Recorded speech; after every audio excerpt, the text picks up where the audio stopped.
Are you serious?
You're listening to the Armchair Quarterback Show.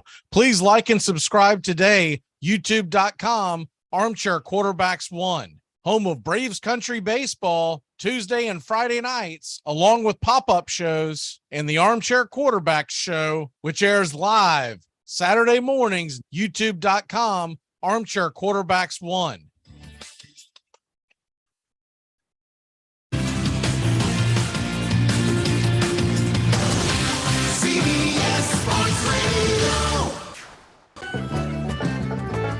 Hey, football fans, the Armchair Quarterback Show is back Saturday mornings, 9 a.m. to noon Eastern. A 3-hour wake-up show that'll cover it all. College football, the NFL, fantasy football, and Major League Baseball. It's the Armchair Quarterback Show, 9 a.m. Eastern to noon Eastern, Saturday mornings, right here on the Armchair Quarterbacks 1 YouTube channel. It's important to remember the value of taking time for ourselves to do the things that help us grow and explore, like learning something new. And now with the Great Courses Plus, It's never been easier to experience the joys of learning. The Great Courses Plus offers thousands of streaming videos that cover hundreds of fascinating topics, from World War II to choosing the perfect wine. You can even take a course on the U.S. government or dealing with stress and anxiety. And because the Great Courses Plus partners with world-class professors and experts, you're always receiving thoroughly vetted, high-quality content from every lecture. Plus, you can watch or listen anytime, anywhere with the Great Courses Plus app. So take a little time for you. Sign up for the Great Courses Plus today for a free month of unlimited access. Visit thegreatcoursesplus.com/radio to get started. That's thegreatcoursesplus.com/radio. I think my jersey was one of the top selling jerseys around the world.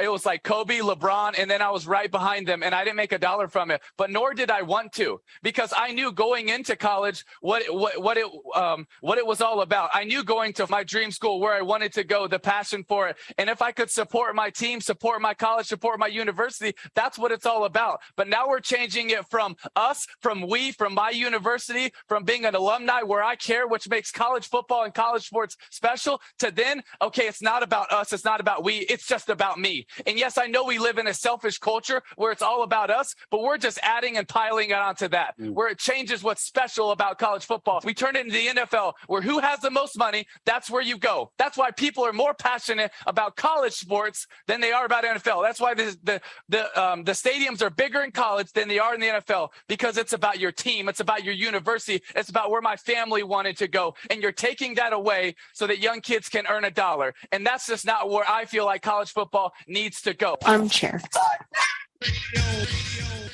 Tom has been a teacher for over 40 years. One day, I think one of the students had asked the question and he didn't remember the answer. And I also noticed that he was letting his class out earlier than they were supposed to let out. I was really starting to worry. Levi and I talked about how it would change our lives, but he was there beside me.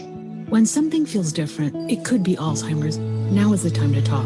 Visit alz.org/ourstories to learn more. A message from the Alzheimer's Association and the Ad Council. I'm Amy Lawrence, and I'm up late, always, after hours, hanging out with you on CBS Sports Radio. Check it out, 2 a.m. Eastern, 11 p.m. Pacific.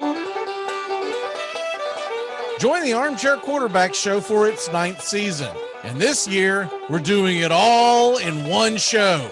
Saturday mornings, 9 a.m. Eastern to noon Eastern, we'll be talking college football, the SEC, the Big Ten, other big games of the day. We'll be diving into the National Football League, focusing on the Southern football teams and all the big matchups throughout the land, and doing it while covering the point spreads, the over-unders, the prop bets, fantasy football. We'll tell you who to start and who to sit, and everybody's favorite, the stupid underdog picks. We'll cover Major League Baseball all the way through October and beyond. It's the Armchair Quarterback Show, 9 a.m. Eastern to noon Eastern, Saturday mornings on Armchair Quarterbacks 1 YouTube channel.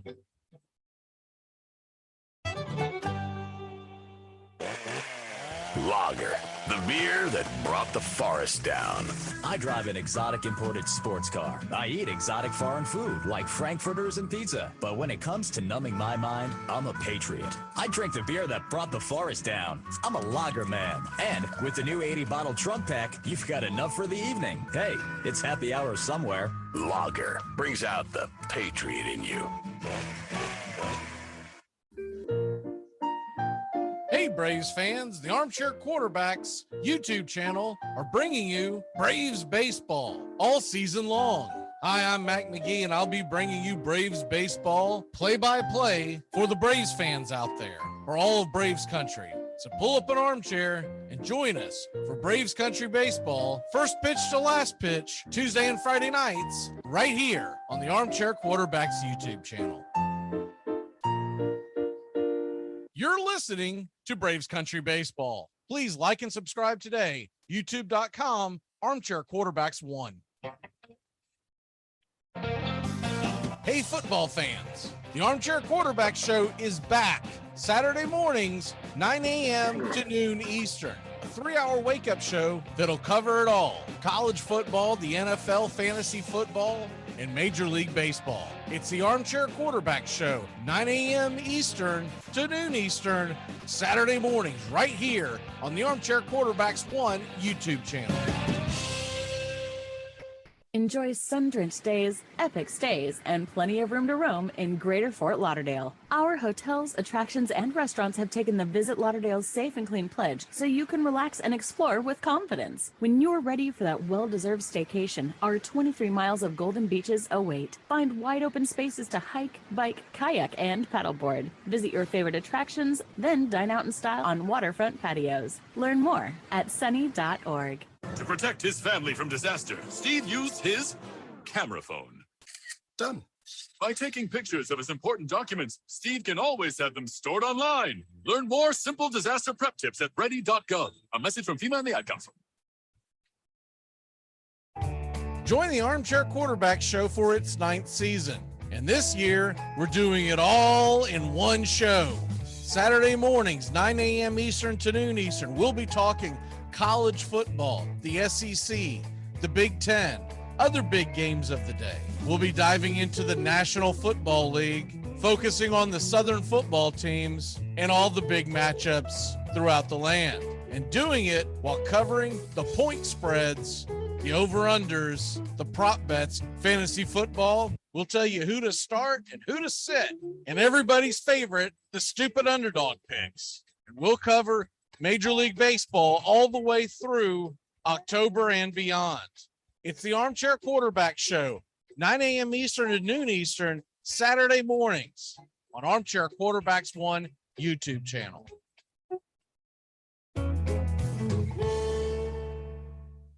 Make contact. A collective psychosis is sweeping the nation. We're in the thick of the haze craze, and Elysian is introducing an altered state of IPA. Contact Haze is a tangled chemistry of mild haze, low bitterness, and an explosion of hop aroma. This hazy IPA bursts with notes of bright raspberry, currant, citrus, guava, and passion fruit. Available in 6-pack cans in stores and all Seattle Elysian locations. Make contact. Saturday mornings, the Armchair Quarterbacks, a Southern tradition like no other. We dive into the Southeastern Conference and the Southern teams in the National Football League. We talk to betting lines, fantasy football. So join us Saturday mornings and get your football weekend started right with the Armchair Quarterbacks, 9 a.m. Eastern to noon Eastern, right here on Armchair Quarterbacks 1 YouTube channel. I might audible. If I audible, I'll use Omaha! Omaha! Red Polly! Red Polly! Blue Poncho! Blue Poncho! Dilly! Rambo!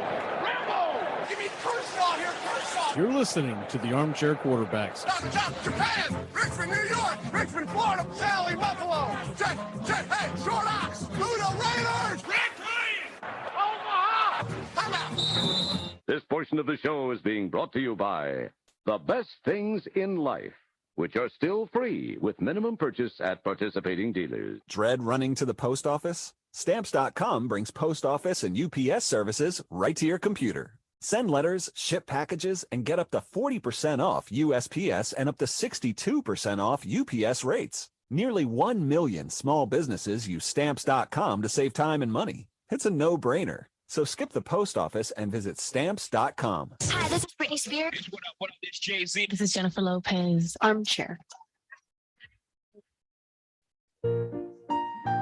Hey, Braves fans, the Armchair Quarterbacks YouTube channel are bringing you Braves baseball all season long. Hi, I'm Mac McGee, and I'll be bringing you Braves baseball play-by-play for the Braves fans out there, for all of Braves country. So pull up an armchair and join us for Braves Country Baseball, first pitch to last pitch, Tuesday and Friday nights, right here on the Armchair Quarterbacks YouTube channel.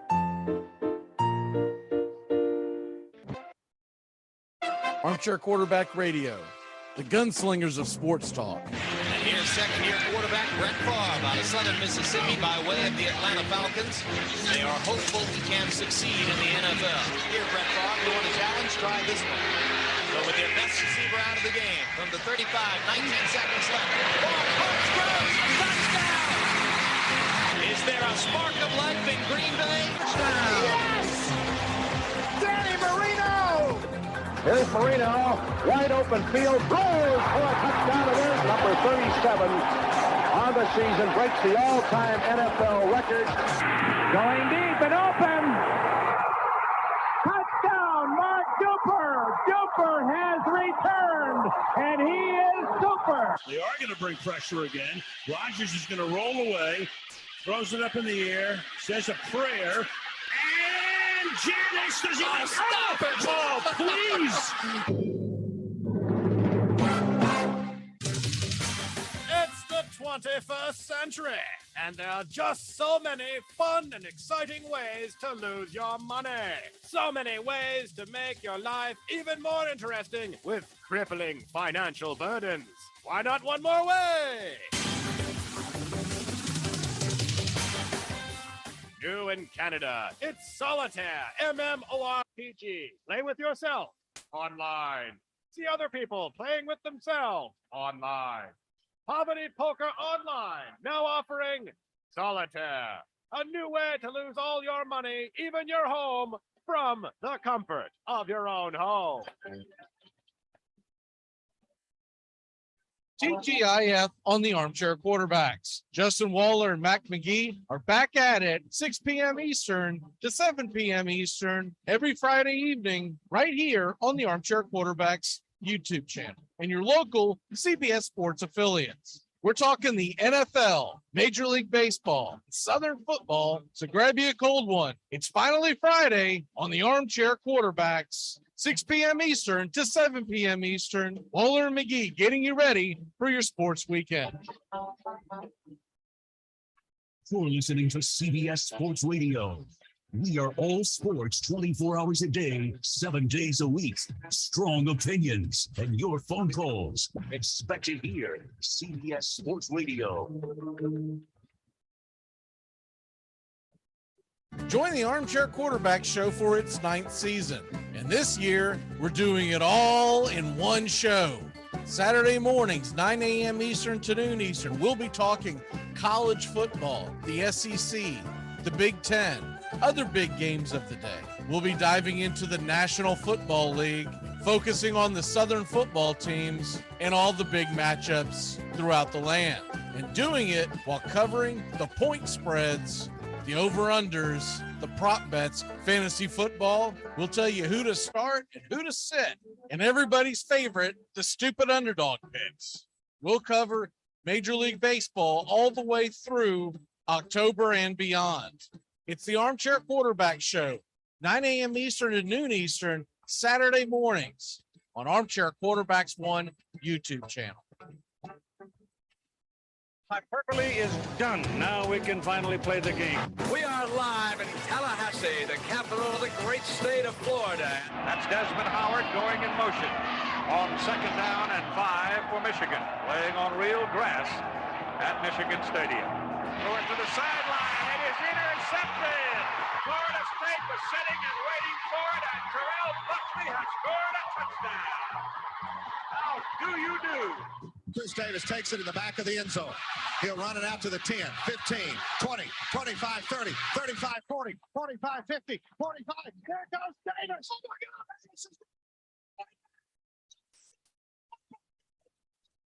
We're down to the 20, but the bands are out on the field.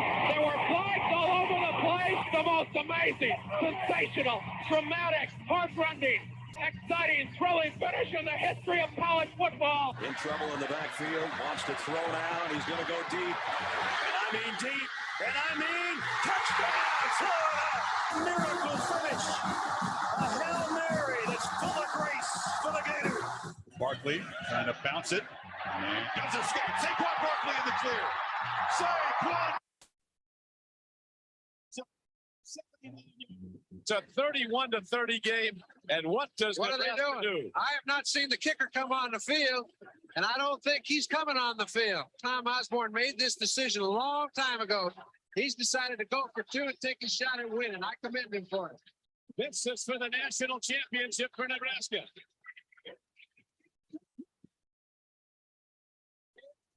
The Seminoles of Florida State. It's a battle for flagging rights and recruiting advantages. in the state of Florida as the Gators come calling. And Chief Osceola ready to get it started. Tallahassee. Duty flush. Throws it down. Caught by Boston College. I don't believe it. Today, we've got number 1 Seminoles against number 2 Hurricanes. Good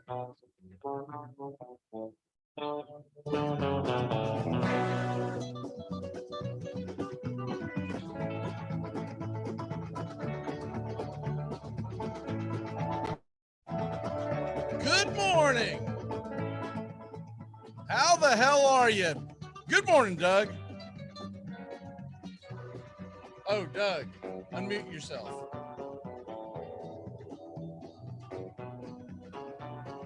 I'm doing all right, thank you. That is sometimes your fault, but that time was mine. I muted you earlier because you were fiddling around. I muted you. I forgot. I meant to ask you to unmute as we came on, but I've always got 9 things going on at once. You wouldn't believe what it takes to get this thing going. Anyways, we are live and it's Saturday morning, and it is time to talk a little football, a little baseball. We may not be able to get into your WNBA this week, Doug, but we will try. How is your week going? And when do the Raiders play? Have they played already? I haven't paid attention to preseason. No, they played tonight. They played the Dolphins. Okay, that's what I thought. I knew there was a couple of games last night, and if I didn't see it all on the TV, I didn't know it existed. Did the Braves game last night. Atlanta wins. Big one against the Astros. They beat Lance McCullers, which is huge. Kyle Wright looked pretty sharp. He had that one bad inning, but other than that, he was dominant. And I'm telling you right now, they're starting to hit all cylinders. The Atlanta Braves are starting to hit all cylinders. And I think there's a good chance. Go ahead and turn this thing off so we can get a better there we go. I think there's a very good chance that the Atlanta Braves and Houston Astros meet in October. What say you? Yeah. After what I saw last night, I would say yes. I mean, that big thing I was following last night, I was following Kyle Wright because I was interested because I know he went back down to the minors, and I tell you what, a little time in the minors, that's all it took for him because that was brilliant pitching last night. Kyle Wright some of the best pitching. Oh, I thought he went down to the minors for. No, that's Ian Anderson that went down to the minors. Kyle Wright took several days off. Kyle Wright had dead arm. And they decided to give him what was essentially about 10 to 14 days off. I can't remember the exact number, but it was about, they skipped him at least one start and maybe a few days past that. So that's why he did not pitch in the New York series. Had he pitched in the New York series, I contend we sweep the Mets. I contend that because the one guy that was pushed into the role of starting in that series that would have been skipped because they manipulated the starting rotation was Jake Odorizzi against Max Scherzer, and Odorizzi got bombed, and the Braves still almost won that damn game. They scored 7 runs against the Mets and Scherzer that night. Kyle Wright's on the mound. They win it. But I get it. They're looking at the long-term health, and the last thing that you want to do is go in and disturb anything as far as, the man's got a great season going, and he's young. And though he's pitched in baseball for quite some time and been up and down with the Braves for quite some time, one thing people don't realize, this is his first real season all the way through as an MLB pitcher. And he basically just said it after an interview that his arm was sore and that, everyone calls it dead arm. Basically means you hit a wall, and you hit a wall. Yeah. Some guys do have to go on the IL, but they decided to just kind of slow him down and see where he's at and just give him several days off. No throw. Cause the big thing is for people who don't follow the sport as well, in between starts, you have to get out there and throw. You're getting out there and throw to not only just work on your stuff, but also to keep yourself ramped up for the next start. And they just told him to shut it down for a week and then come back and start ramping yourself up. And then he was good to go. So, but Ian Anderson is down in the minors. You are correct on that one. He pitched well last weekend. But I think they're going to. I was going to say what? Do what? Yeah, go ahead. No, I think the game plan is. I think the game plan for him is, and then I'll let you go because we're kind of talking over each other. Is to get him a couple of starts down there, and then bring him back. Yeah. Now, if you're talking fantasy purposes, I can't 100% tell you he's going to be back for any kind of fantasy playoffs because it may be mid-September before he's back. But you've got him in your NA spot, so it doesn't realistically matter for you unless you got like too many guys in your NA. Then you're in a bind and you're like, what do I do? Who do I drop? But yeah, I've got him in the keeper league, so obviously I'm you know me with Braves. If they just sniff any kind of success, I'm going to keep them. I try to keep myself to no more than about 3. Sometimes I go 4 batters with Atlanta, but I don't have any kind of rule when it comes to their pitching. I'll take as many pitchers as I can. Starting pitching. So do I. I've got him in that one league, but man, I really didn't. I didn't have a lot of faith in Kenley Jansen this year, and I'm glad I kind of steered away from him in the dynasty league because he's very up and down. And even when he's good, he's not that good. You know what I mean? Like it's just one of those things where you're like, he normally ends up getting the save somehow, but he's not dominant. And he'll choke some away. And I do think there's a very strong possibility down the stretch that Kenley Jansen is going to lose save opportunities to both Minter and Raciel Iglesias. Because I think they're going to try to keep both fresh for the stretch run. And you've got a loaded bullpen in the back. So I think it's a very, very good chance that I think you're going to see it more like Kenley Jansen pitch 2, maybe 3 times a week, and they don't really care what the situation is. And the same thing with Iglesias and Minter. And then, of course, they're trying to get Kirby Yates ramped up too. Kirby Yates has been okay considering how long he's been out, but he's given up a dinger here and there, and they want to get that worked out because you've got about 40 games left in the season, and it's going to be go time. But you think about it, Doug, and I know you follow baseball as much as anybody. As good as Kirby Yates was back in 2019, if you can have Kirby Yates, Iglesias hitting on all cylinders, Jansen, I think the more rest Jansen gets, the better he's going to be, right? Minter, who's been phenomenal, and they're starting to get Matzik back in that fold. And I didn't even talk about the fact that Colin McHugh came in for 2 innings last night against the heart of the Astros, and 6 up, 6 down, boom, boom, boom. And he doesn't blow you away. He just keeps you off balance.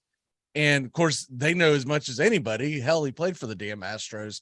But that is a nasty 6-headed monster. And there's still other arms down there. I don't got time to go into the entire team. But let's go into a guy that's not going to be available for a hot minute. Drunky the Clown. Marcell Ozuna. Oh yeah. Well, I mean, when he starts drinking, he starts giving out baseball cards because that's what he wanted to give the cop when he was arrested. Gave him his license and a baseball card. Do you know who I am? I'm Ozuna from the Braves. Well, I tweeted it out or something. I don't remember if it was a tweet out or if it was on Facebook, but I basically said Marcell Ozuna tried to name drop himself because he didn't. What was funny is that if you listen to that conversation, you can tell that it went in one ear and out the other with the officer. First of all, he's probably not a big baseball fan, but second of all, the way he said it, he was really rushed and said, "Hey, I'm Ozuna with the Braves," and then he's just not even paying it because it didn't register with him because towards the end of that video, he says, "Whose car is this?" And that could be I mean, honestly, it could come off racist, right? What is it? What is this dark-skinned man riding around in this very nice car at this time of night, right? That could very easily, because when I heard, I was like, whoa, here we go, baby. Here we go. He's going to get it out. He's getting off. If I was his lawyer, I would hammer that point to the point where they want to drop the charges, right? Right.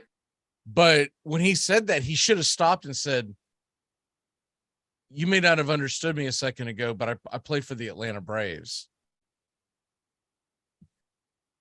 What do you mean? Whose car is this? You think I can't afford it?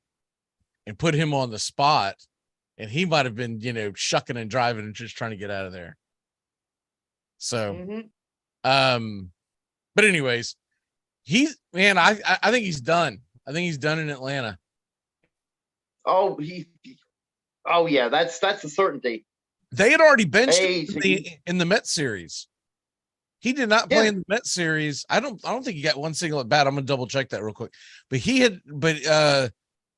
was not starting because he was that bad, and they wanted Robbie. When Robbie Grossman is benching you, you got an issue, my friend. Because essentially that's what they were doing. They said, we'll put Robbie Grossman in left. Because remember, Rosario was injured. We'll put Robbie Grossman in left, and we'll put Contreras at DH, and away we go. And that's exactly how that played out. He did not get an at bat in the Monday game. I'm gonna double check this to make sure that he didn't come in at some point. I don't think he did, though. I know the games I did, he did. He didn't get in. I don't believe. But yeah, he hadn't been in several games. He'd been sitting he'd been what's his name?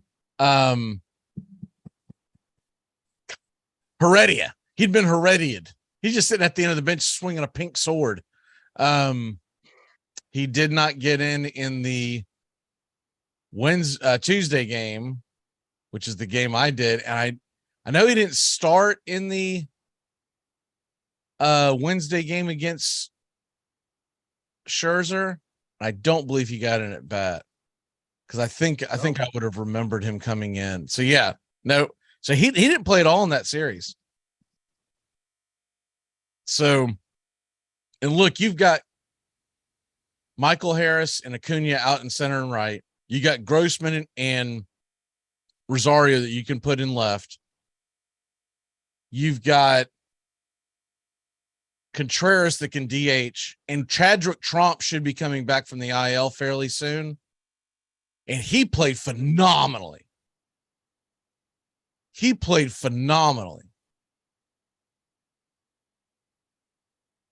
Yeah, Garrett, I see the comments. I saw the whole thing as well. The body cam is what we were talking about. And what I was saying is the way he name dropped himself, he didn't do it right. He said, because I'm Ozuna of the Braves. That's all he said. Well, if you really want to name drop yourself, and the guy goes, well, whose car is this? You say, well, I'm a professional baseball player for the Atlanta Braves. My name is Marcell Ozuna. I signed a 4-year contract last year. That's how you do it. And then if the guy's got any sympathy and any let's take you home, then you know what? We're good to go.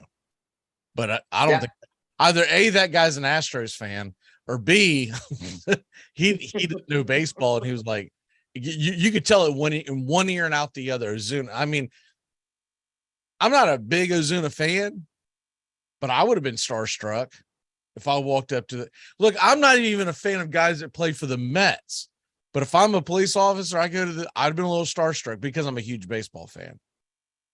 Right. As much as I hate the Mets, as much as I don't like Francisco Lindor, he just rubs me the wrong way. I pull him over. I'm going to give him the benefit of the doubt. I'm sorry, I am. Well, I think one of the things that might have motivated that cop. Tones is chiming in. No, Tones, Yates will absolutely be on the postseason roster. Kirby Yates is going to be in the mix in the seventh inning, sixth inning, and beyond on the postseason roster. He'll absolutely. The guys that may not be on the roster will be like a Jackson Stevens, because I think Odorizzi's going to get pushed to the pen. I think they're going to give Odorizzi one more shot Monday at Pittsburgh, and if he craps the bed, it's going to be Ian Anderson time next weekend. Yep. I'm kind of crossing my fingers that that'll happen. He's watched. That's funny. Tell me you don't watch baseball by telling me you don't watch baseball, right? Kirby Yates is still bringing it. Kirby Yates, he's just getting the rust off. Not everybody comes back from a long injury like DeGrom, right? But do I think he's going to be in the high level situation, like closing the game? No, because he's too far removed. By next year, yes. By next year, they'll have him ramped up. Remember, next year, they've got him and they've got Iglesias locked up along with the others. Jansen's on a 1-year deal, but Jansen won't be back. But anyways, back to the Ozuna situation. Man, it's I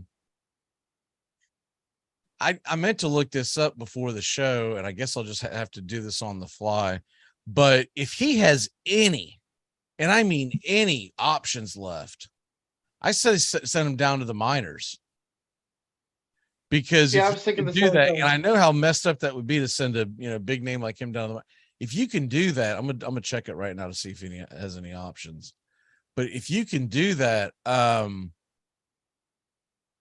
he looks like. Well, give me a second on that. But anyways, if you can do that, you send a message and maybe go get his ass straight mentally.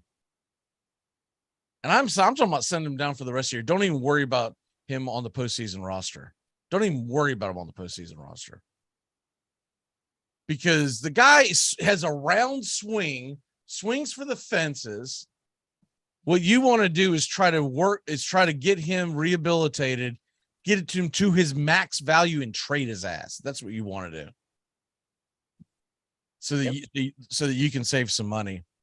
I saw a couple of people putting in ideas of trading him. People are still in love with Soler. They don't realize how bad of a season he's had.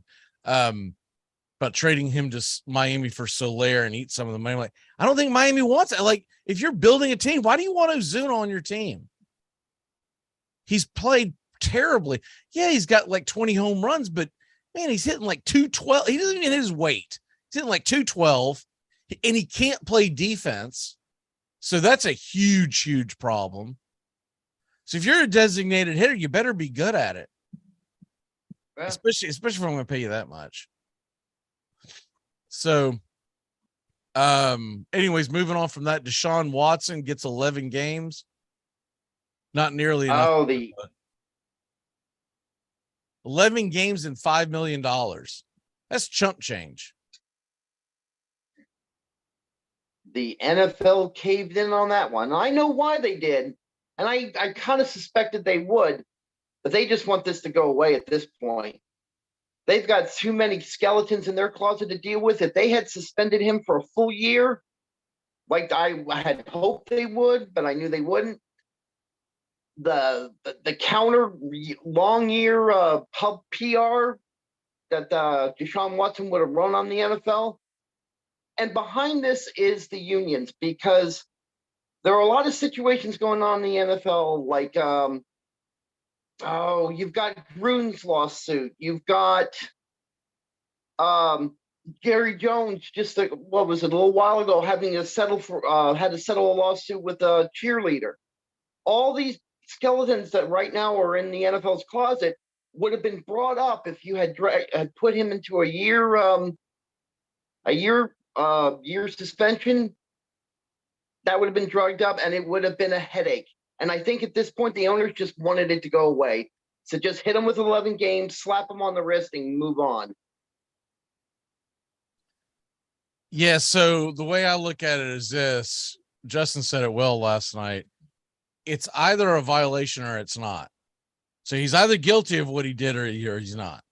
I think Justin's always seems like he's kind of siding with Deshaun. I'm not. I think the guy's a creep, and what he did was ridiculous. And bare minimum 1 year is what he should have gotten. He also should have gotten one hell of a fine because his entire contract is guaranteed. Yeah. So this isn't like the deal with Trevor Bauer. Remember Trevor Bauer suspended for 2 years? Well, he's suspended without pay. Deshaun Watson's getting his money. He's losing the 11 game checks, but they paid him minuscule for. I think he's going to lose like $100,000 for those 11 games. It's something ridiculous like that. The rest of his money is guaranteed. $230 million. $5 million is not a big enough fine. It's got to be 20 to really go. People go, wow, right? And not to mention the fact, he's going to have to pay a lot of money out of pocket because he's already settled in several lawsuits. He still has one pending. And then, of course, you never know who else would come out of the woodworks. Yeah, but in the end, that's one thing, and Justin has to look at it this way, too. The NFL just wants this gone. They don't really care. You've got a commissioner who I think in about 2 weeks has to go before Congress to explain Dan Snyder and all their sex escapades and the dirtiness there in Washington. He's got to explain he's probably going to have to explain what went on with Jerry Jones and that cheerleader in front of Congress. He's got, like I said, and all these things, the NFL doesn't want to talk about them. The owners don't want to hear about them. So in the end, it doesn't matter. I could almost say to Justin, it doesn't matter whether he did or he didn't or what is it. The NFL wants this gone because with all these litigations going on and the fact that you have owners who seem to get one form of justice while if you had suspended them for the full year, it seems like players get another. That would have been blown up in the public and that would have been a PR nightmare for the NFL. So this suspension is really just more about just go away, sit on the bench for 11 games, and we don't want to hear it anymore. Yeah.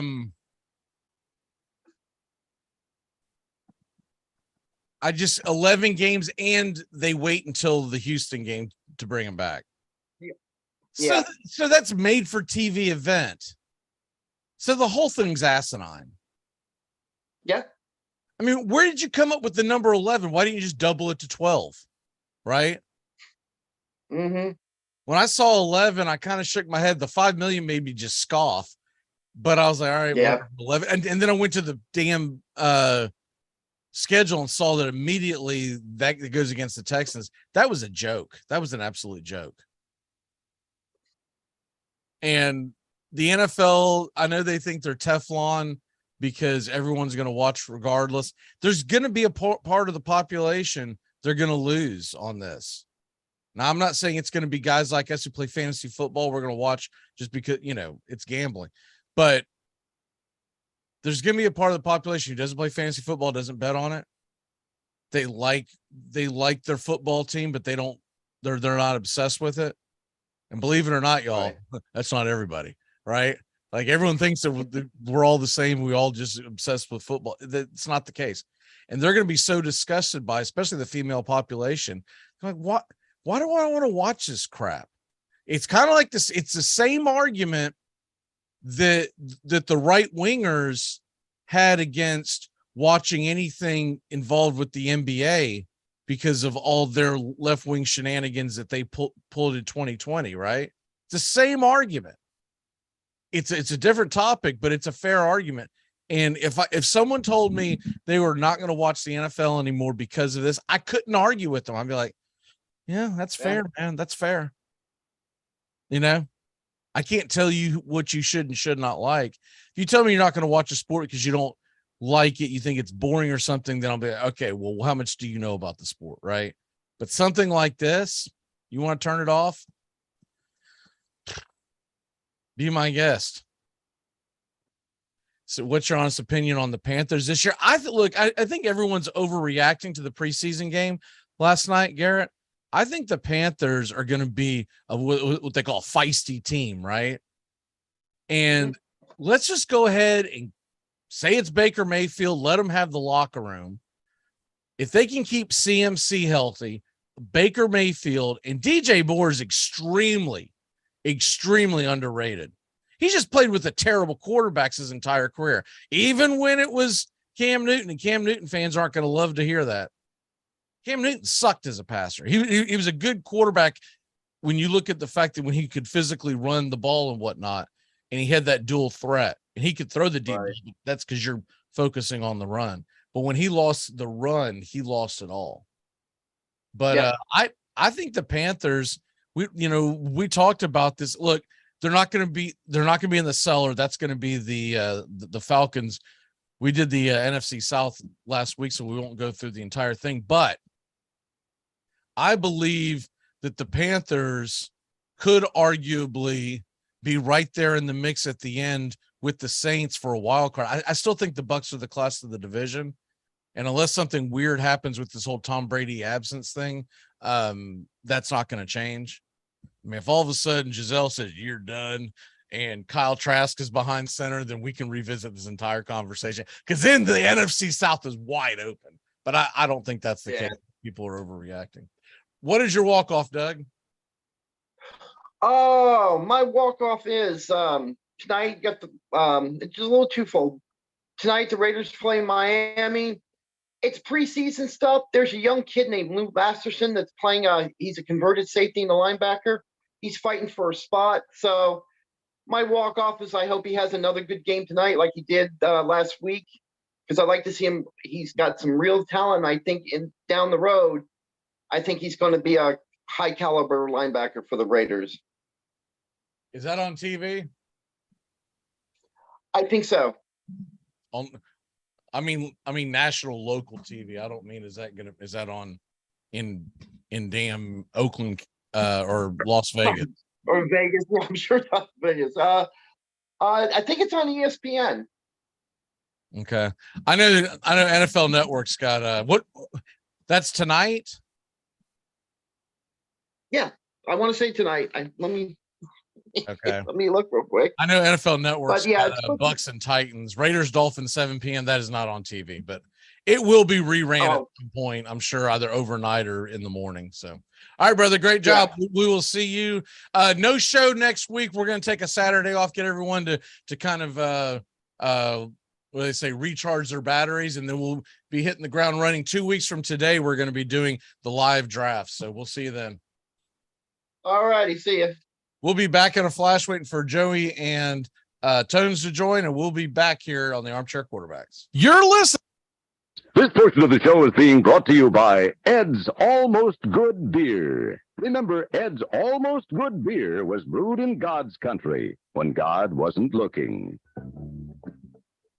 Hey, football fans, the Armchair Quarterback Show is back Saturday mornings, 9 a.m. to noon Eastern. 3-hour wake-up show that'll cover it all. College football, the NFL, fantasy football, and Major League Baseball. It's the Armchair Quarterback Show, 9 a.m. Eastern to noon Eastern, Saturday mornings, right here on the Armchair Quarterbacks 1 YouTube channel. Hey, Jacksonville, winter is the perfect time to start planning for your healthy, pest-free spring lawn with True Green, America's #1 lawn care company. True Green's science-based approach and local expertise will help give your lawn the year-round care it needs to be thick and weed-free. Go to truegreen.com/radio to save 50% on your first service. Just call 866-946-5956 or go to truegreen.com/radio today and get a lawn to be proud of. Hey, Braves fans, the Armchair Quarterbacks YouTube channel are bringing you Braves baseball all season long. Hi, I'm Mac McGee, and I'll be bringing you Braves baseball play-by-play for the Braves fans out there, for all of Braves country. So pull up an armchair and join us for Braves country baseball, first pitch to last pitch, Tuesday and Friday nights, right here on the Armchair Quarterbacks YouTube channel. Lager, the beer that brought the forest down. I drive an exotic imported sports car. I eat exotic foreign food like frankfurters and pizza. But when it comes to numbing my mind, I'm a patriot. I drink the beer that brought the forest down. I'm a lager man. And with the new 80 bottle Trump pack, you've got enough for the evening. Hey, it's happy hour somewhere. Lager brings out the patriot in you. Join the Armchair Quarterback Show for its 9th season. And this year, we're doing it all in one show. Saturday mornings, 9 a.m. Eastern to noon Eastern, we'll be talking college football, the SEC, the Big Ten, other big games of the day. We'll be diving into the National Football League, focusing on the Southern football teams and all the big matchups throughout the land. And doing it while covering the point spreads, the over-unders, the prop bets, fantasy football. We'll tell you who to start and who to sit.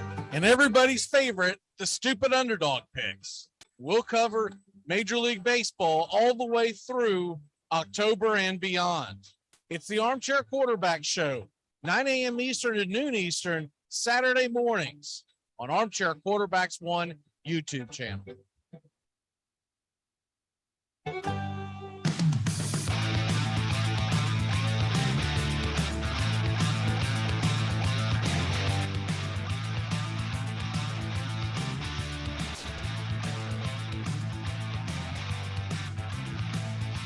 Welcome back to the Armchair Quarterbacks. Before I welcome anyone on, Tones, you shut your whorish mouth about damn Kirby Yates. Hey, it's an early battle, brother. I love it. 35, then Tom Brady's done at 45. Kirby Yates will be done at 36. Tom Brady's already taking cruises in the middle of a preseason. I ain't gonna be here for 10 days. Hey, I think I might have heard actually what's going on, and it would be a sad story if it's true. I think his mom, it might be something to do with his mom. So prayers if that is the case to Mr. Tom Brady and his family. You better hope that better be it. I heard something, but hey, even if he is taking time away from the team, or did his mommy, did Giselle go, it's time to quit playing football, son. It's cute and all, but I can't deal with these kids.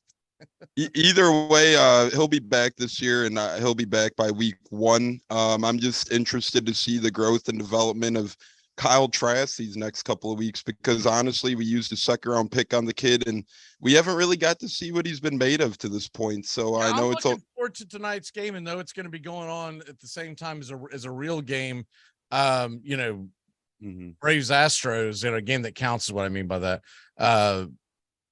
I'm interested to see Trask, and I would say you're going to get quite a bit of Malik Willis. I can't imagine that they're going to put the starters out there. I'd say you're going to get some Haskins. I'd say that you're going to. What's your take on the backfield situation with Rachaad White? You think he's got a real chance to? And I'm not saying unseat Leonard Fournette, but maybe really dig into his carries. Yeah, it's funny you mentioned that, because I was going to mention Rachaad White. I do think he's going to play a bigger factor role than a second running back has in Tampa in a while. I do think he will eat into Leonard Fournette's workload a little bit, especially to try and keep Leonard Fournette fresh come playoff time, assuming that the Bucs are there, assuming Brady's back and all is good to go. So I absolutely think you'll see at least, maybe early on, not as much, but by the time midseason hits, I wouldn't be surprised if Rachaad White's up to double-digit touches in some football games. Joey, welcome to the show. What's the deal, son? You've been on your own for 2 weeks. And you're already homeless. Like, what? Why are you outside? Well, actually, I'm in Chicago right now. I'm supposed to do a rooftop game at Wrigley, but the weather is not. Cool.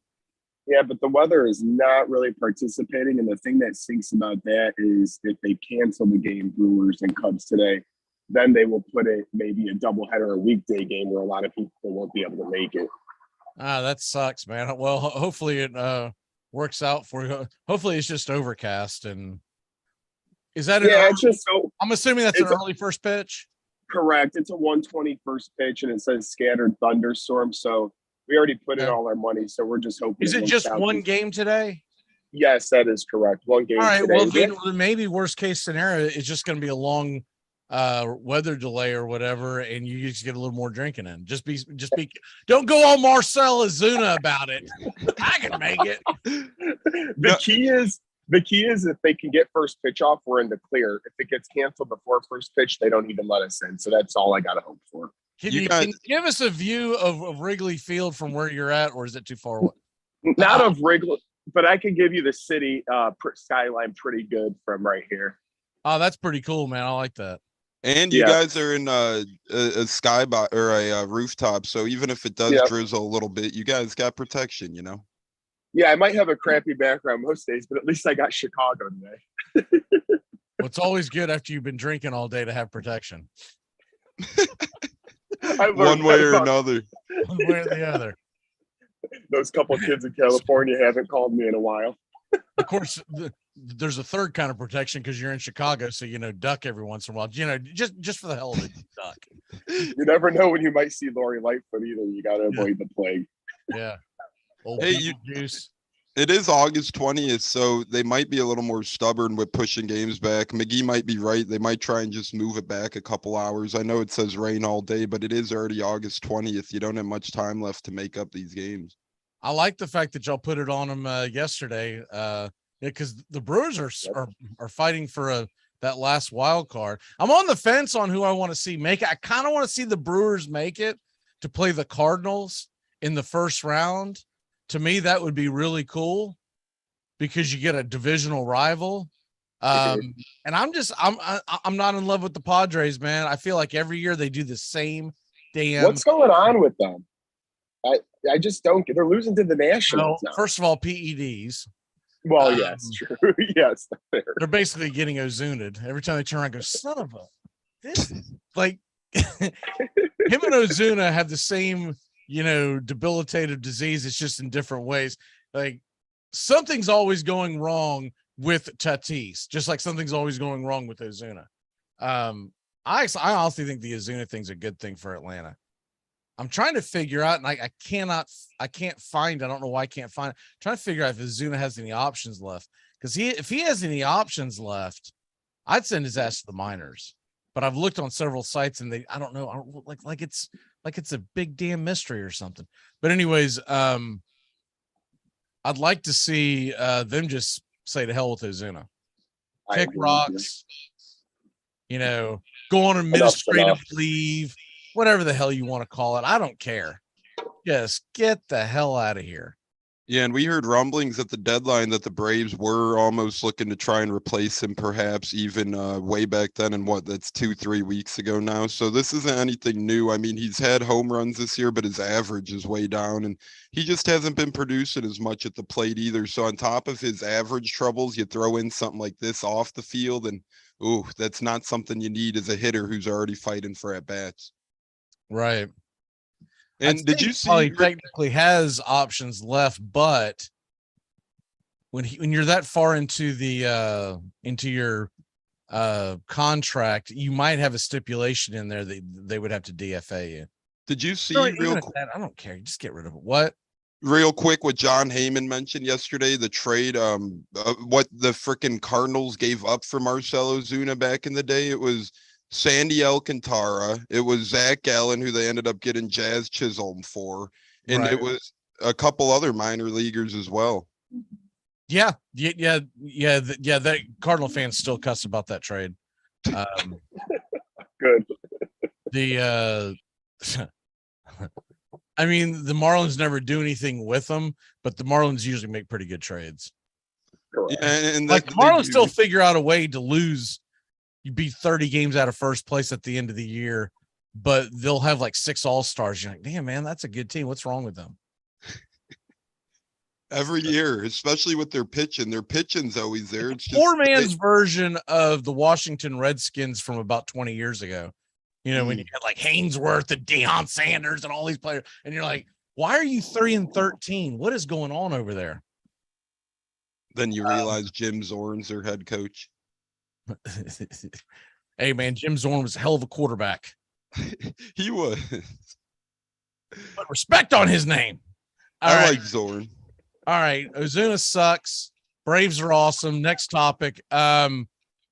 Big Ten gets a new TV deal, pretty lucrative deal where they're going to be across 3 platforms. I think that's huge for recruiting.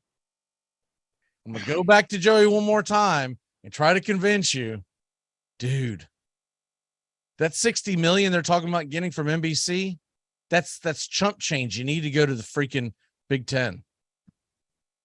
And I'm not disagreeing with you fully. I just don't think, they could obviously make more money. I don't think they could really make too bad of a move. But like you said, with the Big Ten's doing, how they're going to have the Fox 11 o'clock game, they'll have the CBS 2:30, 3:30, and then the NBC at night. That is a great layout for Big Ten. You haven't seen that much, national TV. By the way, Big Ten brings back Urban Meyer. Yeah, wait. So is that Fox or Big Ten, or is that both? I don't know. That's I know. I saw. That's the big noon kickoffs. Whatever the hell. It's that pregame show that nobody watches. Yeah. So I don't know if they'll have a lady under the table the whole time or what, but I can't believe they brought that guy back. Jeez. Like essentially our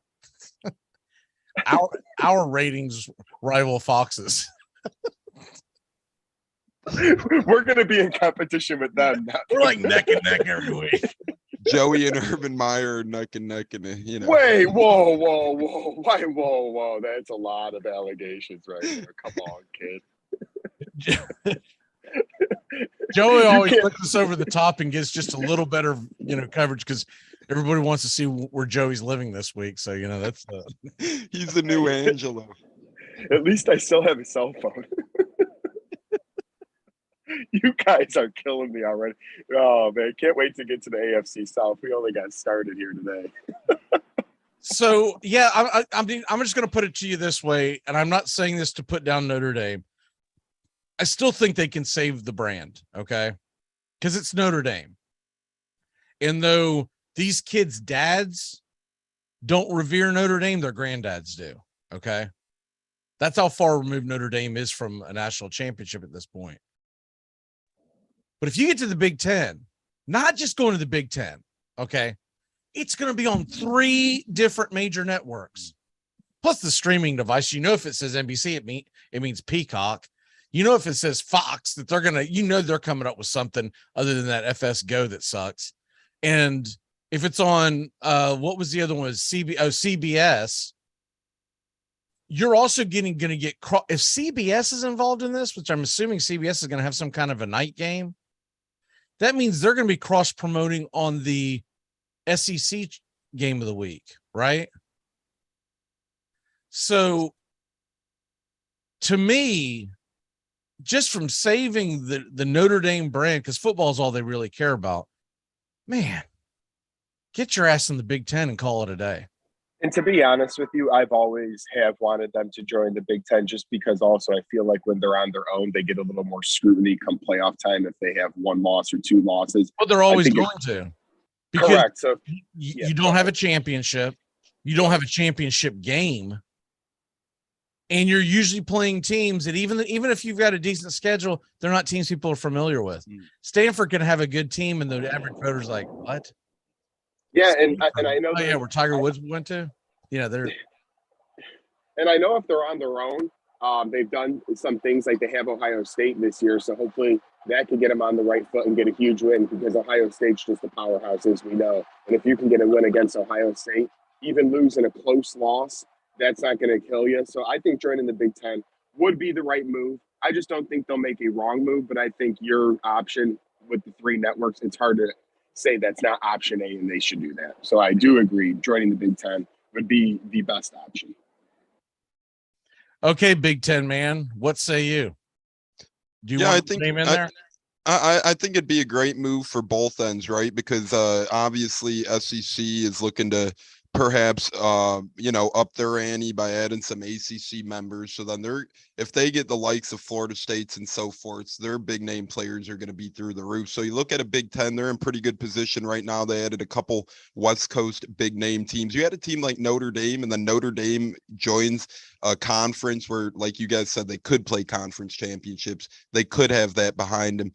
They could have all those big games lined up because, for instance, right now, a team like Notre Dame, they play, their worst teams they play are like New Mexico's of the world and whatnot. Well, they'd substitute those with the likes of Rutgers and Nebraska. So even those would be a step up for Notre Dame. And at the end of the day, it's just too much of a risk for Notre Dame not to join a conference at this point in college football. I hate to say it like that. They're still going to make a lot of money regardless, but college football is moving into a Power 3 conference driven atmosphere, it seems like. And before you know it, Notre Dame might be left looking on the outside, and sure, their money might be there, but their chances of making the playoffs will be really, really slim, if anything.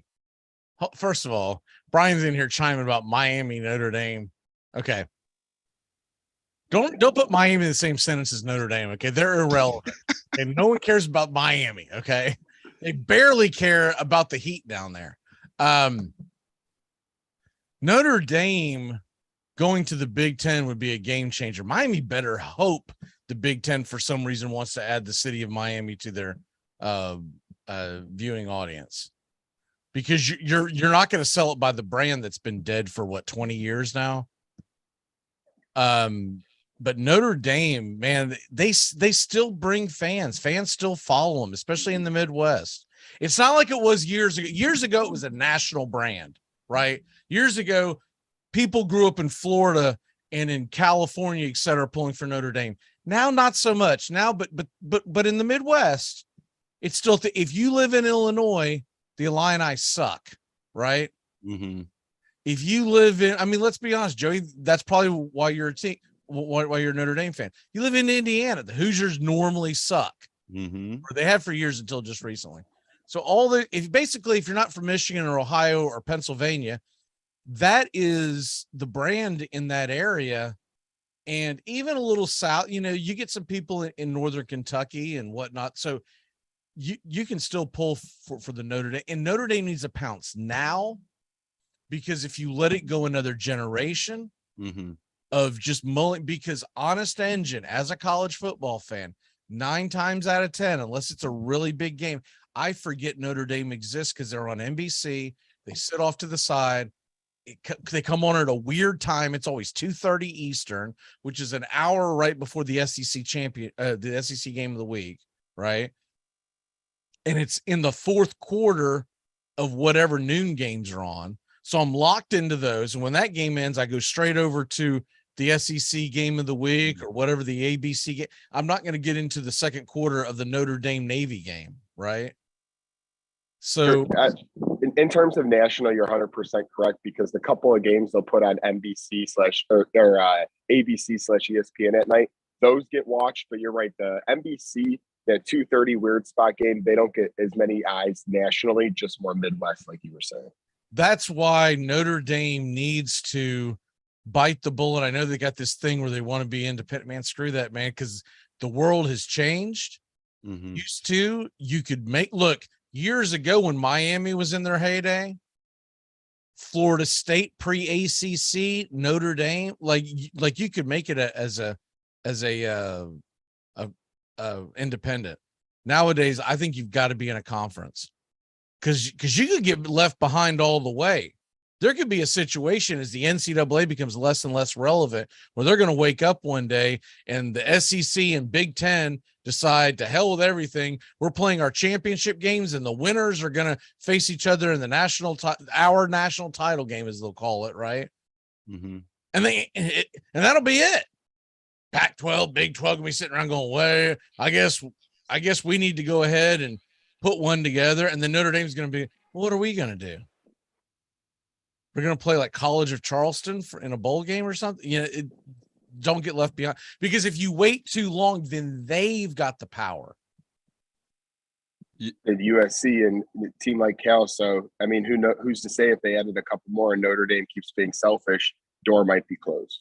I'll tell you what, if I'm not Notre Dame, not only do I join the Big Ten, and I might even stipulate, hey, I want a little bigger cut the first few years, whatever, right? But the biggest thing I want in writing that I get. So let's say we're going to the new Big Ten television deal in a few years. I want bare minimum 4 night games every year. Mm-hmm. You can pick which ones they are, but I want to be assured that I guarantee you they could get that done.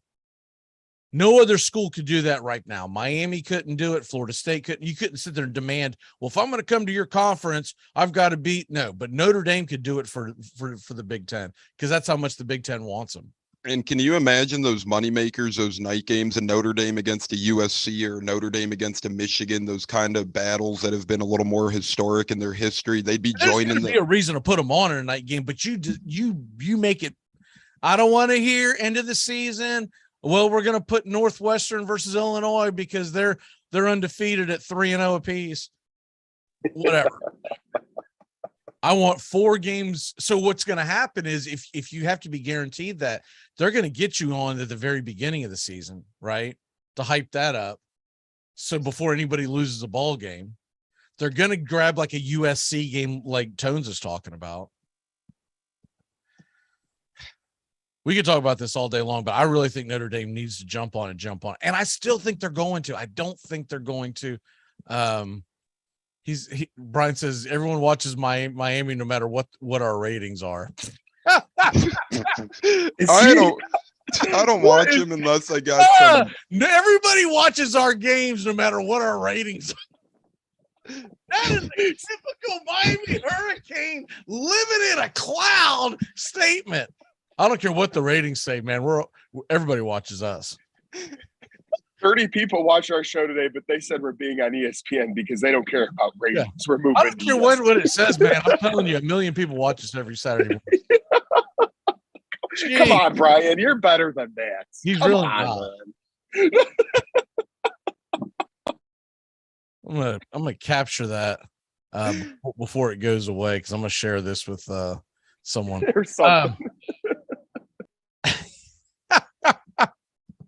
Typical Hurricanes. I don't care about wins or losses. Everyone watches Miami no matter what our ratings are. Speaking of Miami, though, nice jersey, by the way. Yes, it is. Even though different type, but. And the ratings show that people don't watch the Hurricanes. If they are not playing Florida State, if they are not playing Notre Dame, if Miami is playing like just an also ran, whoever you want to put, Virginia Tech, nobody watches those games. Mm-hmm. That's the reason why the SEC is coming after Florida State, Clemson. What was the other team? North Carolina, because the TV rating showed that even on the game, because they took Notre Dame out of the mix, because it's unfair to say, hey, did someone watch your game when they're playing Notre Dame? They took them out of the mix, and Florida State and Clemson were the top 2 in the country over the last 5 years in viewership. And North Carolina holds their weight decently in football, but we all know their basketball program is, come on, forget about it. I think they might have been trying to scoop Virginia as well, if I might be correct. Virginia, I honestly think that had nothing to do with TV ratings. I think that was just geographical. Yeah. And it's more advantageous. I know people don't realize this, but it's advantageous to have Virginia over Virginia Tech, because Virginia Tech is essentially a cow college, right? Right. And it'd be like good, but they haven't been good recently. So you're better off hanging your hat. Look, Virginia won the national championship in basketball. Mm-hmm. They've been dominant in basketball. They've been dominant in baseball. If they get in the SEC, they might be able to turn their football program hasn't been terrible. Yeah, and it'd kind of be like Big Ten adding Cal over maybe, a better team like Washington, but they're farther away from the picture. So it makes sense geographically. We are a week away from college football, so I can sit here and talk about this all week long. I know some Florida State fans are going to be like, why are you not on next weekend? But I want everyone to get a chance to recharge their batteries. Also, I've got a late game next Saturday, and I just, this already kicks my ass when we get done by 10:30-ish at night for me to get up and do this show. We're in St. Louis next week. That's going to be a late game. I'll plow through it. In a couple of weeks, we're out in Seattle. I'll plow through it the next morning because the games will be counting. But Florida State Duquesne is not worth doing a pregame show for. And And I want everybody to be able about? to recharge their batteries because the following weekend we're going to be doing the draft. And Bobby and Steven are joining us at the bottom of the hour. And before you jump off, Joey, we're going to do the drawing for the draft that we're going to do that day. You know, the randomized drawing that you can do on Yahoo. I'm Weeks from today. Yeah, I'm going to share the screen and blam, we'll know where everybody's drafting. So you have a couple of weeks to prepare. All right, AFC South, before we start running out of time, because we got AFC South predictions. When we come back on the 3rd, we're going to be doing college football predictions. And then the following weekend, we will do NFL predictions is how we'll do it. Season predictions. All right. Let's get this started. Deshaun Watson's out 11 games. Should be more, but he's out 11 games. Jacoby Brissett is the starting quarterback in Houston. Does anybody have the Texans out of last place? I have them actually finishing in a tie with the Jaguars for 3rd and 4th. So it depends on tiebreaker, but I have them tied with Jacksonville sitting at the bottom of the division. Okay. Well, I mean, that's I'm fair. at the bottom. I mean, and like I said, they could still end up 4th technically, but I got them too finishing with 6 wins apiece, I believe. All right. I don't agree with that, but I can see that argument. I think the Jaguars are going to be much improved, not to the point where they're like Super Bowl contenders, but I think they're going to surpass the Texans and what they don't have going on. Wait a minute, I just said that wrong. This is how you know my brain's broken. I'm thinking of the Cleveland Browns. Jesus. Does anyone have the Texans with Davis Mills? I apologize. I got like maybe 4 hours sleep last night. Does anyone have anyone other than him and the Texans in last place? You're saying you think they're going to be tied? Yeah, I think they each come in around 6 wins apiece. And listen, I do think Jacksonville is much improved, and they play good football as well. But the Texans ended the year pretty dang good last year. A lot of competition. Davis Mills looked fiery, and Brandon Cooks is back. They have one of the better left tackles in football, and their defense isn't terrible. So, more continuity in Houston. That's the only reason why I like them. But Jacksonville, I could see them winning 7-8 maybe, but right now I got them at 6 tied with Houston. I guess I should read my notes. I've even got here 4th place Davis Mills on the rise, but not quite there yet. And I'm over here talking about damn Deshaun Watson because I've got him on the brain because of that damn suspension. Which, by the way, they come back in it's technically the 13th week. And they're going to be playing the Texans. I haven't looked at that. Is that game in Houston? Yep, it is in Houston. That's what I thought. Okay. I wonder what some chance will be that day. That is so slimy. You should have at least went one more week after that. And we got Russell at Denver, or Russell in Seattle week 1. You got Baker in Cleveland, and then you got Deshaun in Houston. It feels, a little. What is this? The WWE staging storylines here? Little cinematic. No. Going back to your original point on the reason I think the Jaguars will be a little bit better than the Texans is because I think the Marone-Lawrence connection is much more powerful than the Lovie Smith-Davis Mills connection. Is that the final answer on everything, though? Jones brings up defense. That's a good point. I just think the Jaguars are going to be putting up points this year. Do I think they win a lot of games? No, but I think they'll be more competitive and be scoring a lot. The Texans, I just think they're too unsure at many positions where you need to be good in the NFL. I'm not a Mills fan like my brother is at the moment, so I'm a little hesitant to put them anywhere ahead of 4th. So I got the Jags in 3rd and the Texans in 4th. I'm a big fan of Davis Mills, and I like Brandon Cooks. But after that, their offense kind of big. I will say this: I do think Houston's defense might be a little better than Jacksonville. They're talking big things in the camp down here, but man, really. I mean, am I supposed to buy all that crap that people tell you during training camp?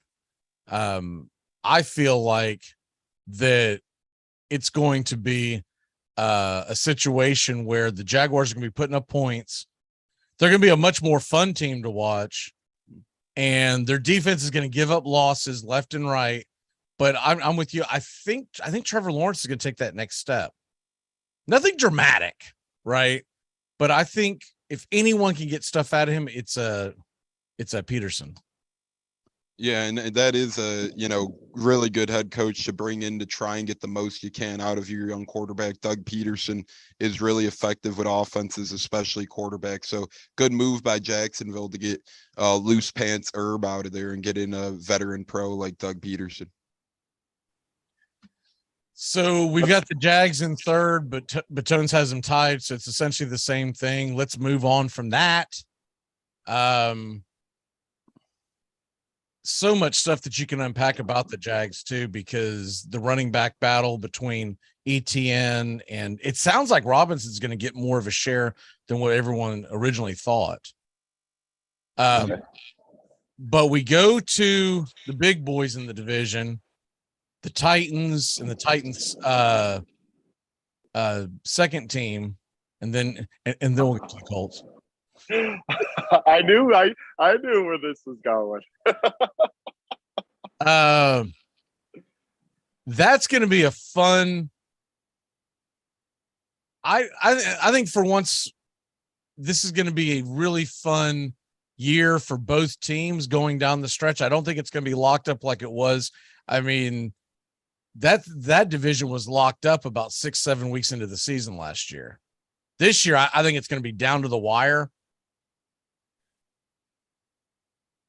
I, of course, am going to take the Titans.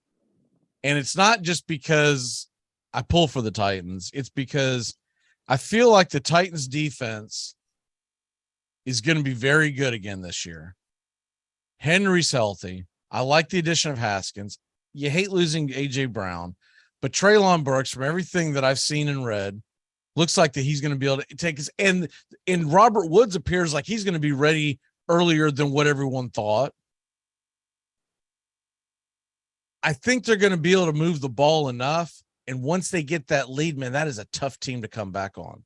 And they're not going to be as excited. The Colts will be more exciting, right? Colts will go out and score 30 points a game. Titans will score 20 points a game, but you're only going to get 12 because you've only seen the ball 4 times in the second half. You're like, what the hell's going on, right? And that's Vrabel football. That's how he beats you. Tell me where I'm wrong, Joey. I'm not going to tell you many points where you're wrong there. The only point I'll slightly disagree, I think the defense is going to be top notch. Listen, under Mike Vrabel, even if you don't have the most talented defense, which they do have names, but they're going to always be playing fast and physical to the football. They're not going to lose many battles in terms of physicality. Just look at that Rams game last year against the Super Bowl team where the Titans D-line absolutely wiped out the Rams. Offensively, I do think the Titans take a step back this year. And I think that's mostly on Ryan Tannehill, not Derrick Henry. I don't think Ryan Tannehill has to be great, but I don't think he's going to be that good this year either.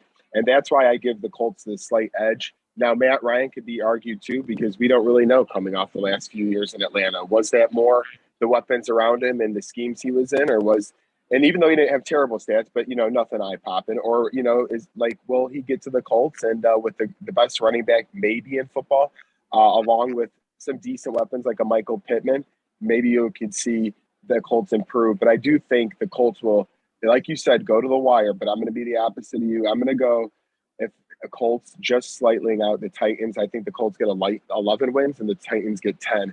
And I think at the end of the day, the biggest difference is the Colts defense gets love, but not as much as they should. And they added Stephon Gilmore and Yannick Ngakoue, and those are moves that you can't just push by the wayside.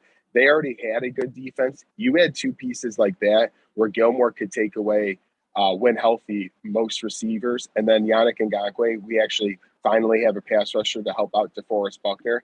I think our defense and the Titans defense are both going to be elite this year. So to me, it comes down to the quarterback position. And I think Matt Ryan is better than Ryan Tannehill. And that's why I'm giving the edge to the Indianapolis Colts by 1 game to win the South. See, it's funny. I see that differently. I think Tannehill and Ryan at this stage of his career, not his entire career, at this stage of his career, I think they're pretty much even Steven, right?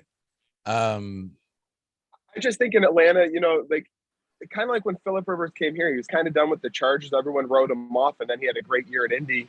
I just think Matt Ryan, it feels rejuvenated. And at 37 years old, of course, he's not getting any younger. But I could see, over 4,000 yards and 30 touchdowns, which Wentz didn't hit 30 last year. And down the stretch, he barely even threw the ball with the best running back. So I think Matt Ryan over Carson Wentz is 2 more wins, and the Colts finished with 9. That's how I put him at 11. The fact that they were able to keep Hilliard, I think, was big. Look, they weren't going to keep them both. And that's why they went out and got Haskins, which I think it was needed. I think they needed a third down back out of the field. Give Henry a break, and also that explosiveness. From what I've seen of Haskins so far, he could be fun to draft in best balls. I wouldn't recommend him like in a regular fantasy football format, but best balls, I've got a couple of shares of them, nothing crazy. But when you talk about Woods, and you got Burke, and then you got Westbrook Ikhine, which I think is going to take a very big next step. And they always find a way to find the end zone with Austin Hooper, Jeff Swain. Those tight ends, the names don't blow you away, but they will. You'll be dumbfounded of how Vrabel always finds a way to work in his tight ends towards the end zone, where the guys are like literally standing wide open. Like any one of us could probably catch 5 touchdowns. The Titans, it'd be like, dude, just go out there. Look at you. Nobody's going to guard you. Just go out there and run a damn button hook. I'm telling you, you're going to be wide open. But the defense, look, Simmons is just a madman. Landry. And I think that secondary is really starting to gel. And that's the big thing. The last several years, the Titans secondary has been terrible. But it started to gel last year, and I think you're not starting over from scratch like you were in previous years. Caleb Farley should be taking that next step, and Kevin Byard is, he's one of my favorite players, mainly because he played at MTSU. But that I just think that entire defense should be nasty. All right, tiebreaker. We knew I was going to take the Titans. We knew Joey was going to take the Colts. Shocking. Shock there. Tones. Who wins the AFC South and why? And at first, I was one of those guys at first who are like, man, if you don't win the AFC South, odds are you probably won't get into the playoff picture in the AFC. But now that I look at both of these teams' schedules, I mean, all the other AFC doesn't have the 2 bottom teams in the division, while the Colts and Titans benefit by playing Texans and Jaguars twice apiece. Then you look at it, they get lucky by playing the Cowboys division because there's no real tough games in that entirety of the division. Sure, Cowboys and Eagles might be a little tough, but you're not getting the 49ers, the Cardinals, the Rams, and you're not getting the Bucks or at New Orleans type stuff. So I do think there's actually a path here for both teams to make the playoffs, one as a 7th seed and one as a division winner. I think it's going to come down to the wire. I do like both of these teams' defenses. I think they're both defensively driven, and they both have the 2 best running backs, in my opinion, in the NFL right now. You could throw McCaffrey in there as well. So it's really going to come down to who makes less mistakes offensively. And I do like Matt Ryan a little bit more than Tannehill, but I do like the Titans' weapons a little bit more than Indianapolis's weapons. The wide receivers and tight ends are better than the Colts wide receivers and tight ends. So it's going to really come down to the 2 times these teams play each other.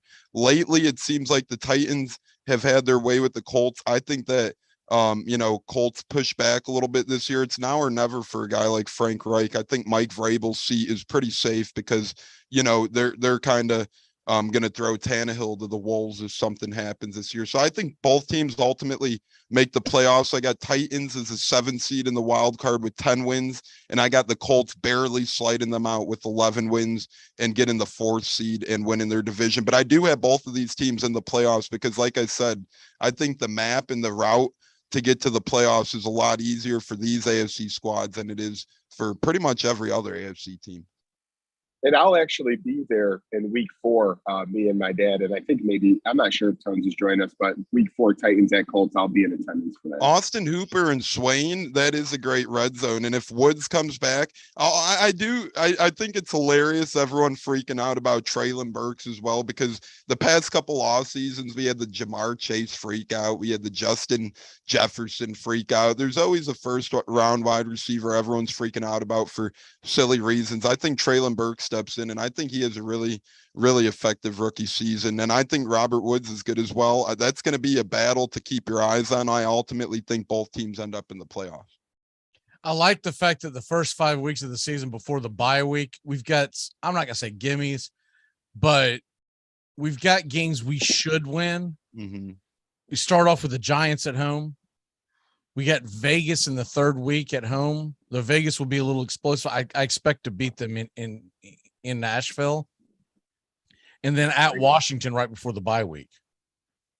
And then you get the bye week, and then you're prepping for the Colts at home. Now, once again, Joey's brought this up before, asinine that we play each other twice before week 7. That's terrible. Trash. But what it makes it for Indianapolis, it makes it imperative that they win the first game, because it's going to be tough to go into Nashville after a bye week against the Titans and win the road game. Yeah, and the Colts have 2 division games right off the bat. We're at Houston and at Jacksonville weeks 1 and 2. So I don't know exactly how they balance these schedules, but division-wise, the Colts pretty much are out of games after like halfway through the season. So it seems both teams have softer schedules early. So we should both be about 2-1 or somewhere around that by the time we play each other. And another key thing, the Colts do not have a bye week before the Titans game, the second game.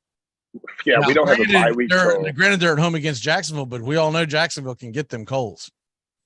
We have not beat in Jacksonville since 2014. I'll repeat, 2000. Well, that game's actually in Indy, but still, right. But it could work 2 ways. You could look ahead, be prepping, get mentally ready for the Titans, and lose to the Jaguars, which is essentially it's self-defeating, because you're like, all right, well, even if we beat the Titans next week, we just lost to the damn Jaguars at home, which can be.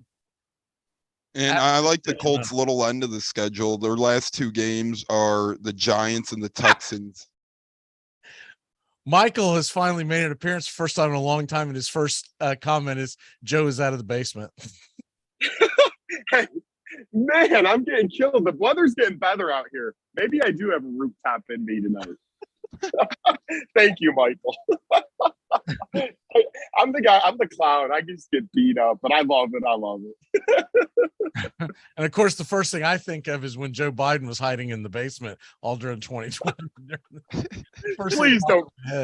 Joey, compare me to anybody else, please. Joey looks like the guy from Hangover 4 right now, who they lost on the roof. They're just waiting to reassemble. Man, you guys are brutal. Sweating in the morning and everything. When does the first beer get cracked, Joey? Right when I get off this call. Lord have mercy. 9:30 morning, first beer. It's bachelor party Cubs rooftop weekend. It's a must. That is a mess.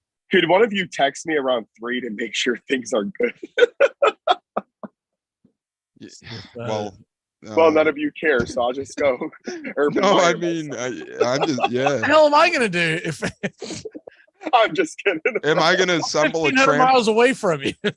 I could call a trampoline team to put one around the rooftop just in case you're jumping off or falling off or something. The last thing I'm going to do is call the authorities to come check on you, because I don't believe in that. I'm firmly against calling any kind of authorities when alcohol is involved.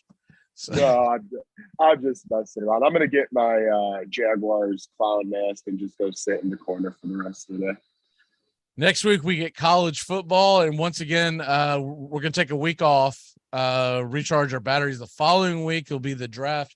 And hopefully, Steven and Bobby should be joining any minute. And so when they join, we're going to do the draft poll real quick. Normally Bobby's very on time, but I don't see him yet, so waiting on him. Well, breakfast. Breakfast.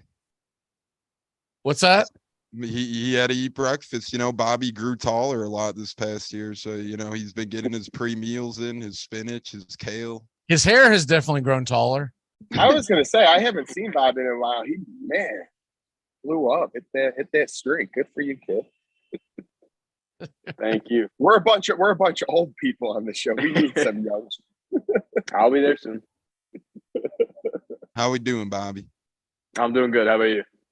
Good. Ready for college football next week, even though it's sample. Florida has a tough game to start, don't they? Oh yeah, we play Utah. That's our that's food. That'll be a fun matchup. Mm-hmm. Hoping for a competitive game at least. Is it in the Swamp? I'm not quite sure. I believe it is. Yeah, it is. Yeah, because they've been having noise going during practice to prepare for that. I saw a report about that. So. Well, I know Joey wants to crack a cold one, so we're gonna go here. Here comes Steven.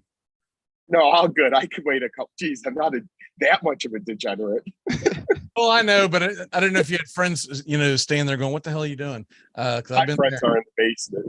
Here's Steven. All right, Steven, before Joey jumps off here, we're going to go ahead and do the poll for the draft picks in the draft that'll take place 2 weeks from today, so everybody knows where they're drafting at. So I'm going to go ahead and share that screen.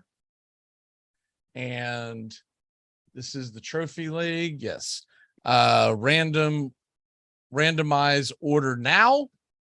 So go ahead and pull that. And we'll see where we're at. 10-man draft. Doug's got the first pick. I believe this Second. is Dawn with the me.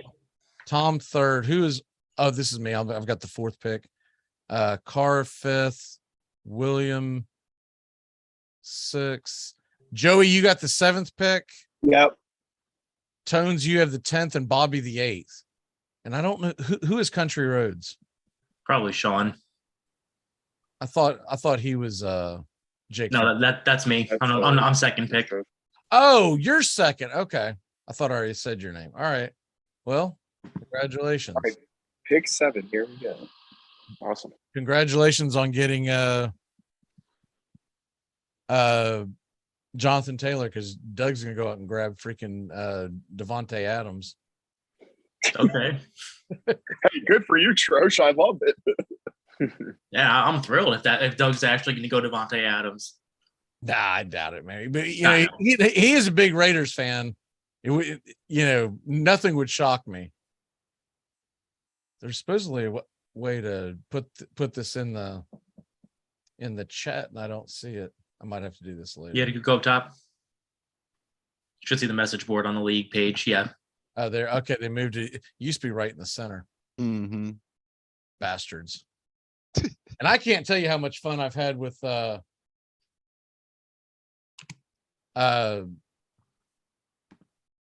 Sleeper app. That's all. I think it's only because we're doing a keeper league. They're made for dynasties. Yeah, I keep hearing more about it. I mean, if you're in a dynasty, you are a keeper league. No, there's a big difference. Keeper, you just select who you pick. Keep a dynasty, you keep the whole team, and you do a rookie draft. They didn't keep any of the damn roster, so everyone had to go back. Anyways, I'm fixing it, but it has been quite the thing. I believe 10 a.m. Eastern is when we have it set. Is that correct? Yes, maybe correct. Then and not 1. So someone waking up. Where are they? We're ready to rock and roll. Joey's drunk on the roof. Oh God, I knew a comment was coming. I just had to get your last slide in. All right, so Doug, Steven, Tom, and then someone really good might fall to me if Tom's third, because he's a homer. So we'll see what happens there. Derrick Henry is what you're saying? Could be Derrick Henry. He's also a quasi Cowboy fan, but I doubt. I'm thinking it could be Derrick Henry, which means someone really good could fall to me. I mean, not that Henry's bad, but if I could get Cooper Kupp or CMC. No love for Jefferson? I'm taking Kupp over Jefferson. That's fair. It's a safer pick. But I mean, Jefferson's obviously the next one off the board for me. I'm not insane. I'm like, got to get your Treylon Burks in the first couple of rounds. Get them. All right, I'll stop that share. Joey, have fun at the Cubs Brewers. It looks like you're getting some sun, man. Good luck. Getting some sun. It's opening up. Time for my degenerate self to crack a cold one. See you boys later. Amen. Have a good one, fellas. See you, brother. Good day. All right, we're going to take a real quick break so we can reset. And when we come back, we're going to talk some fantasy football. Hold on. We'll be back in a flash here on the Armchair Quarterbacks. Saturday mornings, the Armchair Quarterbacks, a Southern tradition like no other. We dive into the Southeastern Conference and the Southern teams in the National Football League. We talk to betting lines, fantasy football. So join us Saturday mornings and get your football weekend started right with the Armchair Quarterbacks, 9 a.m. Eastern to noon Eastern, right here on Armchair Quarterbacks 1 YouTube channel. You're listening to CBS Sports Radio. We are all sports 24 hours a day, 7 days a week. Strong opinions and your phone calls. Expect it here. CBS Sports Radio.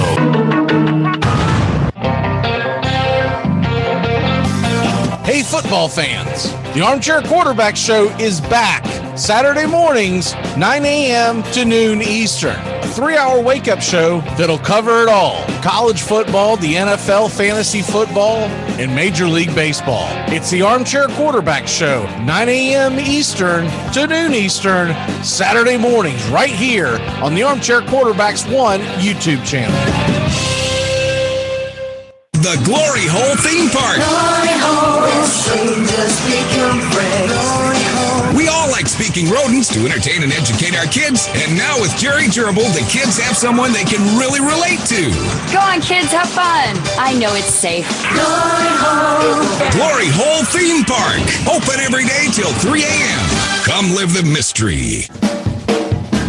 TGIF on the Armchair Quarterbacks. Justin Waller and Mac McGee are back at it every Friday evening right here on the Armchair Quarterbacks YouTube channel and your local CBS Sports affiliates. We're talking the NFL, Major League Baseball, and Southern football, so grab you a cold one. It's finally Friday on the Armchair Quarterbacks. Waller and McGee getting you ready for your sports weekend. Hey, Braves fans, the Armchair Quarterbacks YouTube channel are bringing you Braves baseball all season long. Hi, I'm Mac McGee, and I'll be bringing you Braves baseball play-by-play for the Braves fans out there, for all of Braves country. So pull up an armchair and join us for Braves country baseball, first pitch to last pitch, Tuesday and Friday nights, right here on the Armchair Quarterbacks YouTube channel.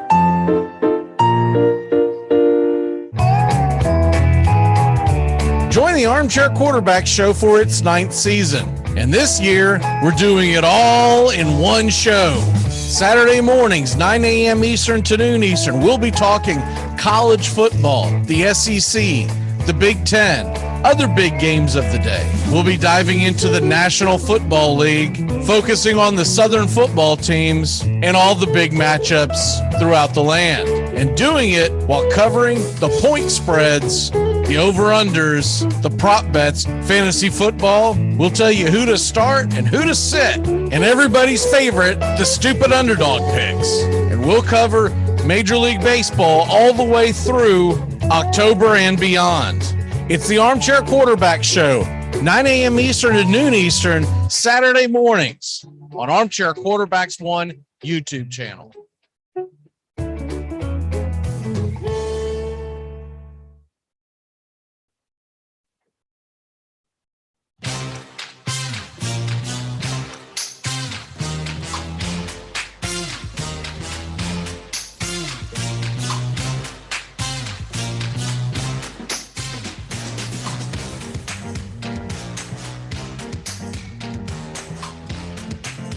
Good morning and welcome back CBS Sports Radio, YouTube Live, Armchair Quarterbacks Show, and we are here. Look like a Brady Bunch here. Get that picture out of the way. And we are here with Tones Areola, Bobby, Stephen Troche, Bobby Schneider, and I'm Mac McGee, and we are going to dive into some fantasy football talk. Tones, I know you're not in this league, but we thought it'd be good to start this off and you just kind of react to it. Let us know what you think, etc., on who we're keeping and why. Essentially what we're looking at. Now, I don't have y'all stuff in front of me because it's on my phone and I'm not going to try to start that damn forest fire. So you're going to have to just help me out with who you decided to keep. I'm going to pull up my roster as well. We'll start off with a few at a time because I don't want to just rattle them off. I don't feel like people can keep up with all of that. We'll start with Steven. Give me like your first 3 keepers that were must keepers that there's no way in hell you weren't going to keep them. I mean, that was pretty easy for me. I had like Alvin Kamara, Mark Andrews, and Michael Thomas. I mean, like this is a 10 keeper league. I really didn't have a full set of full 10 that I was like dead set on keeping, but I mean, those 3 are just elites at their position. That gives me number 1 overall upside at wide receiver, tight end, and running back. And I like just as a basis for my team that gives me flexibility to really do whatever I want. All right, Bobby, give me your first 3. My first 3, they were all my top 3 picks. I went with Dalvin Cook, Stephon Diggs, and Austin Eckler. I was able to get Eckler last year in the 3rd round because of an injury he had in the preseason. So I'm happy with that. I think it's a good core of guys that can all qualify as first-round picks. So I'm really happy with how that turned out. Last but not least, the defending champions, Grape Scotches will. By the way, I beat Brian. If you're still listening, beat Brian in the championship after all that smack talk that he threw at me. Actually ran away with it, blew him out in the first week, and then he had a hell of a second week. It's a 2-week championship, and he closed the gap, but I was never really that concerned. I forget who it was, but someone had like a couple of monster weeks that first week in the championship, and the gap was like well over 100 points. I was like, yeah, it's just gonna play this one safe. All right. I don't like my first 3 keepers as much as I like the ones I just heard y'all say, but I've got a good solid keepers. Let me see. This view is so damn large. All right, here we go. All right, number 1 with the bullet, Justin Jefferson. That obviously had to be a keeper. Was on the fence, but I decided not to keep Antonio Brown. And then Derrick Henry. And then my 3rd keeper, I'd say the top 3, the 3rd one would have to be Keenan Allen. And then that way I know I've got stud running back and 2 of the better receivers, and then I can build from there.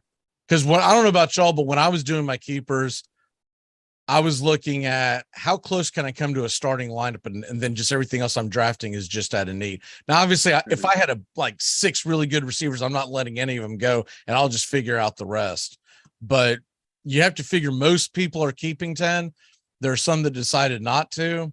Doesn't really benefit them that much because I told them, you keep 10 or you don't keep 10. But if you don't keep 10, you get extra picks at the end of the draft.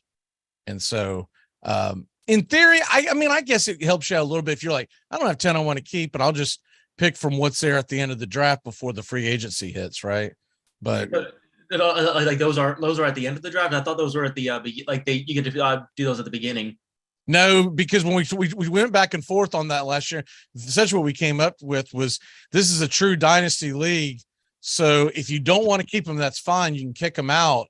But there's some dynasty leagues that force you to keep 10 no matter what. We're going to let you draft at the end of the draft because it's not. In other words, it's not your fault if someone's only got 4 good players on their team. It's the guy that drafted his crappy team last year, right? So that's the reasoning why. It's kind of like if you've got if you're the defending Super Bowl champion Rams people shouldn't be able to pluck from your roster because, they sucked at being a GM. So, but you will get the run on, let's say you only kept 6 or 7, you will get the run at the end. And I know that's when one of the persons that's their plan is they're younger players that they want to make a run at the end, and they don't want to wait to have us all sitting out there at free agency and we're all grabbing at them. So that's what, I can see that theory, but I'm going to try to keep 10 or at least close to 10 if I can. I'm not just going to keep a crap basket on my team just so I can say I have 10. Like, I'm not keeping Sony Michel for no apparent reason other than the fact that he's going to be back there going, hey, don't forget about me. And there's 7 running backs at Miami that are just going in and out. The new coach is like, yeah, that's cute, but we got Raheem Mostert. Let's go. So give me your 4 through 6 that you kept. So mine, I kept Kyler Murray at quarterback, gives me a top 5 quarterback.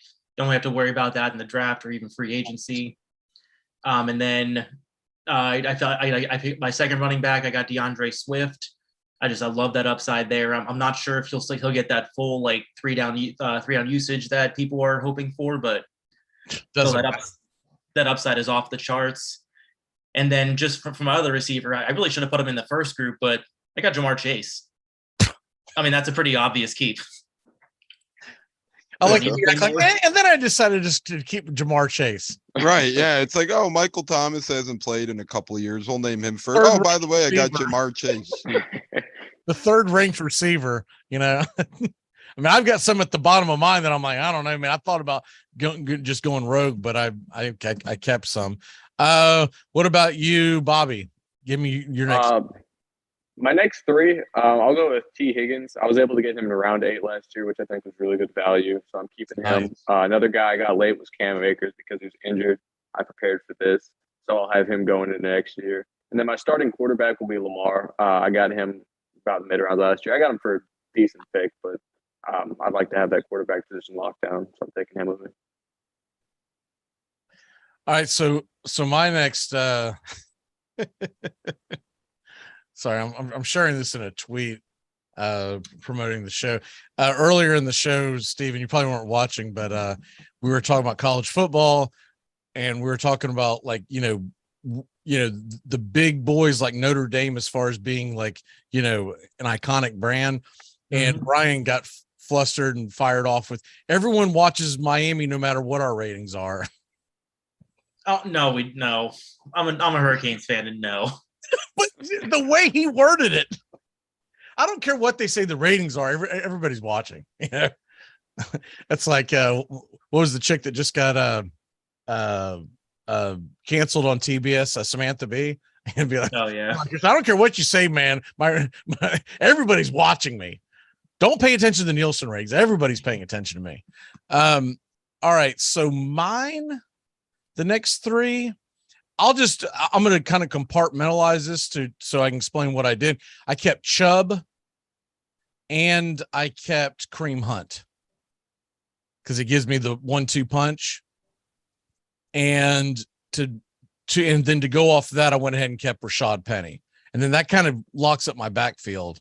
I don't have to go reaching for a running back later in the draft. That was kind of my theory because I've already got Henry, and then I've got the 2 guys from Cleveland. Then I've got Penny. If you eliminate the fact that of a flex, your running back is set. And then if you want to take a flyer on a Pacheco or something later in the draft, it's not going to kill you if it ends up crapping out. All right, Steven, what were your last 4? All right, so my 3rd running back I kept was Ramondre Stevenson. I really think that he's going to be play a big part this year, and he's even has a shot to take over Damian Harris's early down role. There's been not really been a lot of positive talk out of camp this year about him. And then I kept 3 more receivers just to add some depth. I got Hunter Renfrow, Tyler Lockett, and Rashad Bateman. Nice. I had a couple other I could have chose from. Like I had DeAndre Hopkins, I had DJ Chark, but I just wanted to get the safety per se in Bateman and Renfrow. I feel like Stevenson is going to be like a really good pick for people this year, or he's going to be like the next Mike Davis, where everyone's like, where the hell is he? Why is he not playing? You know, and Belichick's out there going, okay, well, we're gonna run a quarterback sneak with Mac Jones. I don't care about. I think early in the season he'll flourish. I would sell high on Stevenson if I had him, because when it starts getting cold in New England, if he's still on the roster, it's going to be the Damian Harris show. But early in the season, why do you say that? Because they love to pound the rock with Harris when the cold weather hits. Stevenson's a good change of pace back coming off, but Harris is that cold weather guy. But Stevenson, from a fantasy standpoint, at the very beginning of the season, and I don't mean like the first week, I mean like until we get to like week 10 or 11, which who the hell cares, because injuries can take guys out anyways. But Stevenson will be, to me, the guy to have, because you're talking about the fact that he can catch the ball out of the backfield and he can be used in the running game. Harris is used very sparingly in the passing game. No, I completely agree there. My only thing with Stevenson is, I mean, he's the ideal cold weather rusher. He's 6'1", 6'2", 240. I mean, he's like LeGarrette Blount light. That's what you want in the cold weather. But Harris is a north and south guy. He pounds it in between the tackles. And the other thing is, we all know what happens with Belichick's teams when we hit the cold weather.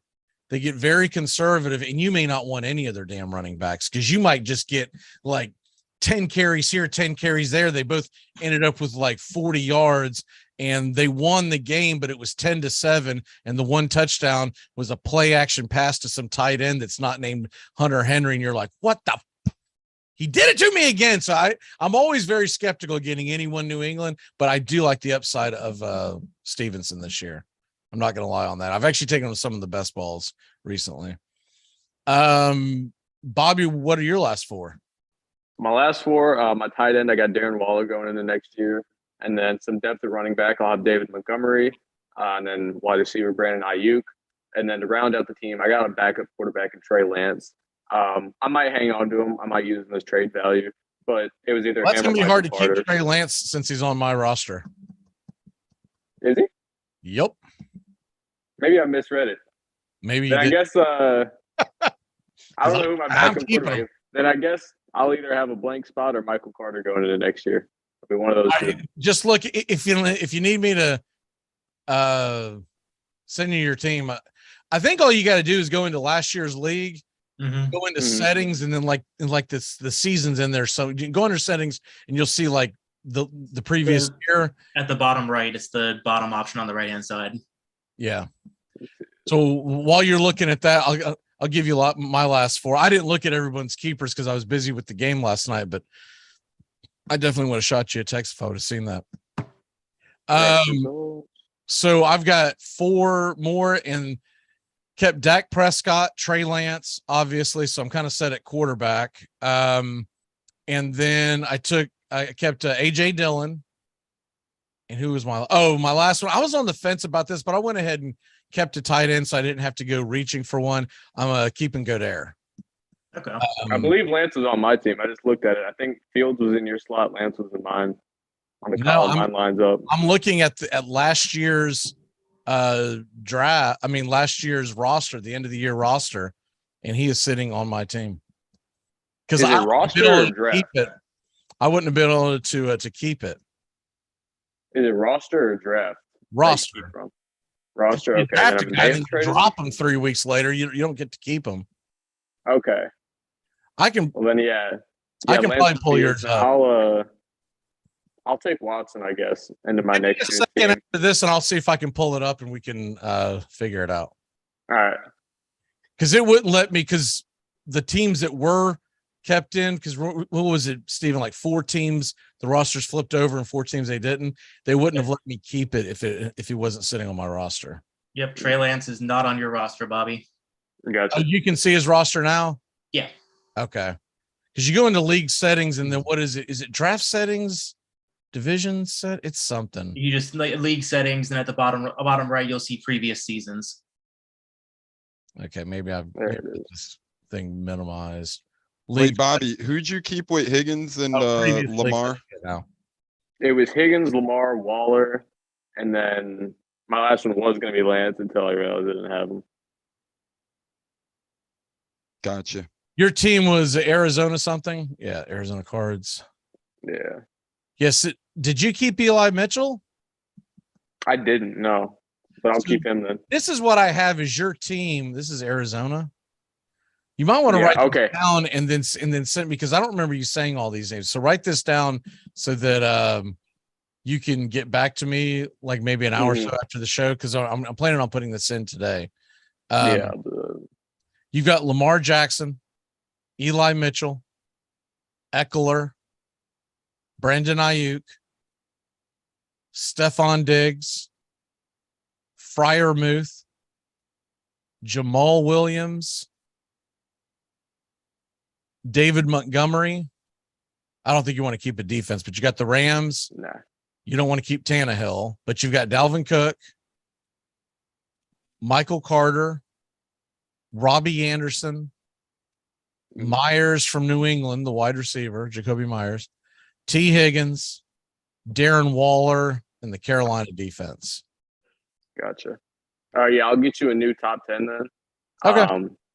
So it's mostly the same guys, though, so it shouldn't be too big of a difference. So, Tones, what's your take from all that? It's a lot to unpack, but if I had to put my eggs in one of these teams' baskets early on, Bobby, you said you had Dalvin Cook, you said, or did you not end up having him? Yeah, I have Dalvin, Eckler, and Diggs. That was like my top 3 guys. I like Bobby's roster in terms of top heaviness. I mean, he's got Dalvin, Eckler, Montgomery at the running back position with Lamar on top of that. And then you got guys like Diggs and T. Higgins and Waller. I like all your teams, though. McGee, I would say you're in a best spot in terms of total depth. I like Bobby's team in terms of top heaviness. And then I think Steven's team has the biggest boom or bust potential. I think that he has a lot of guys who could put up points on a lot of weeks, but at the same time, there's some question marks there, I feel like. But it's always nice to have a Mark Andrews at tight end. If I had to pick one, though, in totality, I'd probably lean Bobby's team at this given time, just because I'm a big believer in the Cook, Diggs, Eckler, Higgins, Lamar, Waller, Montgomery stable right there. I've got a question, Teach. Yes, sir. Bobby, how the hell did you end up 3-10 last year with that team? Yeah, that's I what don't know. You were 3-10. What? Well, I know Waller was injured for a lot of it. Lamar was injured for quite a bit. There were some guys that just didn't have, I guess, terribly good years. Montgomery didn't look good in a lot of weeks last year. Was Dalvin Cook out for a little bit? He's been out every single games. Did we get 75 points for any guy that fumbled the ball, and that's how I ended up winning it? Whoa. Yeah, I don't know how. I mean, injuries were the big. It was a really close knock on thing, my by the last way. year. Like, if you look at the final stats, there was 1, 2, 3, 8 and 5 teams, and 1, 2, 7 and 6 teams. Trosh was right behind that at 5 and 8. There was one week I didn't. I left a guy on bye in my lineup, and I lost that week. If I would have won, I would have been to the championship against you. That's how close it was. And your team does have a lot of nice boomer. Like I like some. I think Bateman's gonna have a big year, and Andrews. But Bobby's guys throwing. I've got a safe team. I like my team. I'm not on. If I could do it all over, I wouldn't have had Dak Prescott. But I can't give him up, because you're saying that you can get someone better than Dak Prescott in the 18th round or whatever it is. So to me, that's the big conundrum. So I'm going to go ahead and keep him. Wait, you don't get points for AB for his terrible rapping?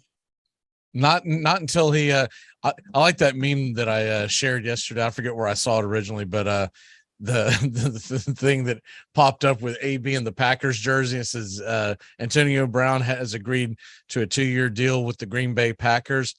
The Green Bay Packers have not agreed to this deal. Yeah, I don't even know why AB. I guess I had AB on my. I guess now that I think about it, I was juggling it towards the end, thinking AB would come back and play somewhere this year, and I didn't want to just leave him because there wasn't anything out there on the trade block. I mean, honestly, this draft that we have, and it's a slow draft. It begins next Friday night, 8 hours in between picks. You're essentially going to be picking from boom and bust type of guys, and then of course rookies are out there. Right. which is what you want from a true dynasty league. That, that's what we were looking for when we did, because Steve and I are in a few leagues where we have keeper leagues, but they're not like this is an actual dynasty where you're building a dynasty. The keeper leagues, you're talking about you keep 2 or you keep 4 or whatever. It's a good springboard, but I am glad that we still have those drafts that are from scratch too. Mm-hmm. I like keeper leagues, but aren't you and Sean involved in some keeper league like that, or is that just baseball? Just baseball. Okay. I thought y'all had a thing in football where you had all kinds of complex rules and everything. Nope. I wish I did, but I'm in so many damn best ball drafts, by the way. Oh yeah. I think I ended up in like 50 total. Holy crap. I don't know how many I've had. I've counted up the money and I didn't dare tell my wife what the total is. I'm hoping I at least break even. That's what I'm hoping for. That's winning. I never could get into that damn league that we were looking at. The $3 one. Yeah, what do they call it? The Pomerantz one. They have that thing filled in like 4 hours. So I'm not sure if you saw the tweet, but they're launching at least 2 more, maybe 3 more Pomeranians, and then the puppy 4 should be launching soon. Now, what is the puppy 4?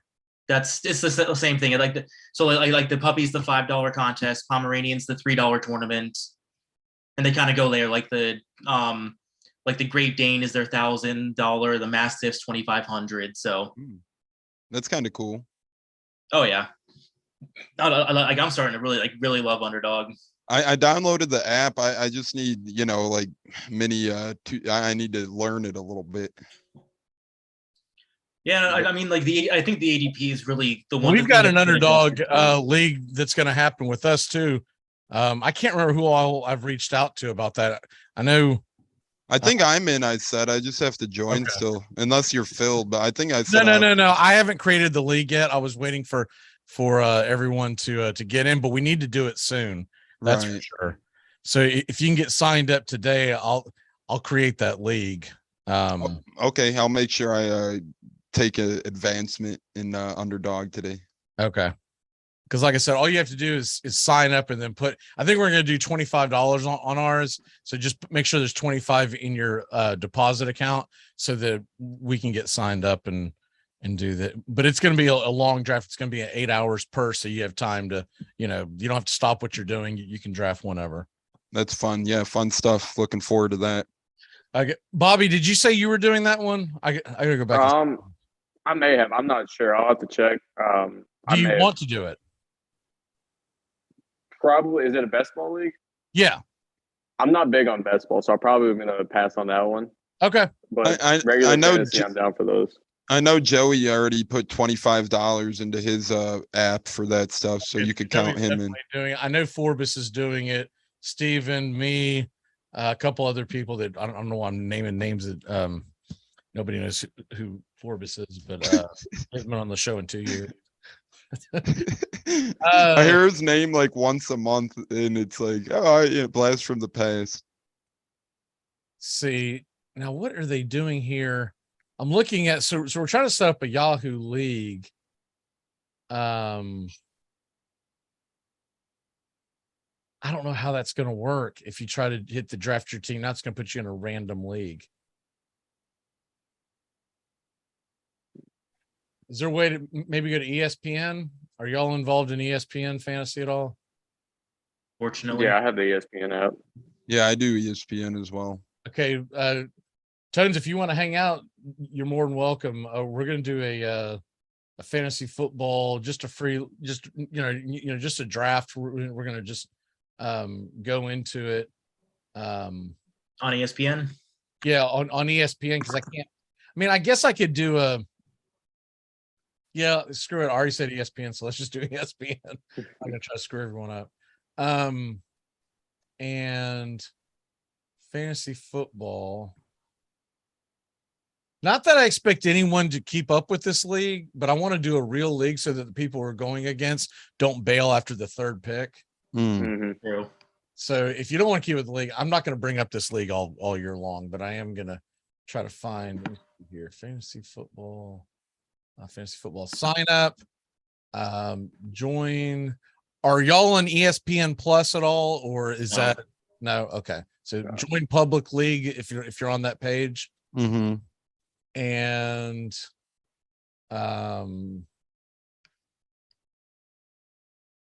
I guess just go pro PPR and snake.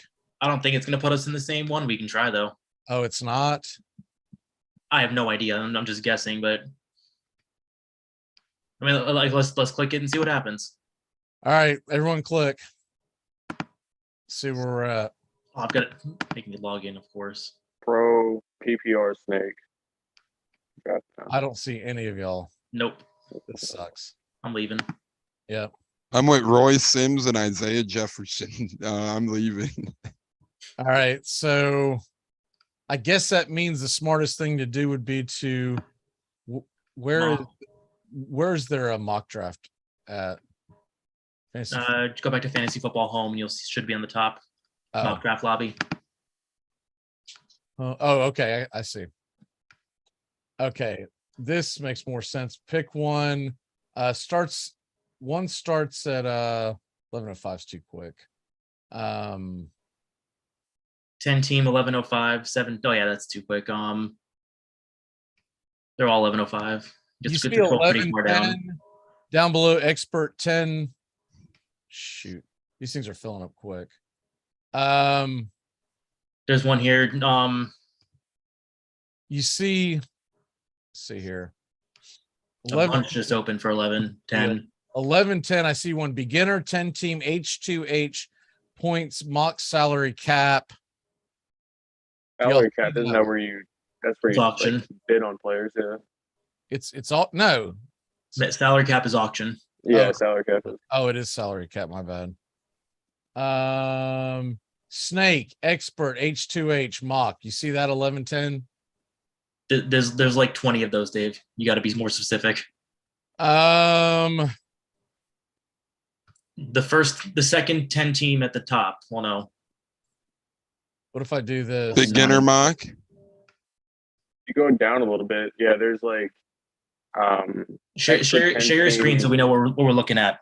Okay, fair enough. So let me get out of that league and we will go. I was gonna try to. All right. Can y'all see that? Well, yeah. Small.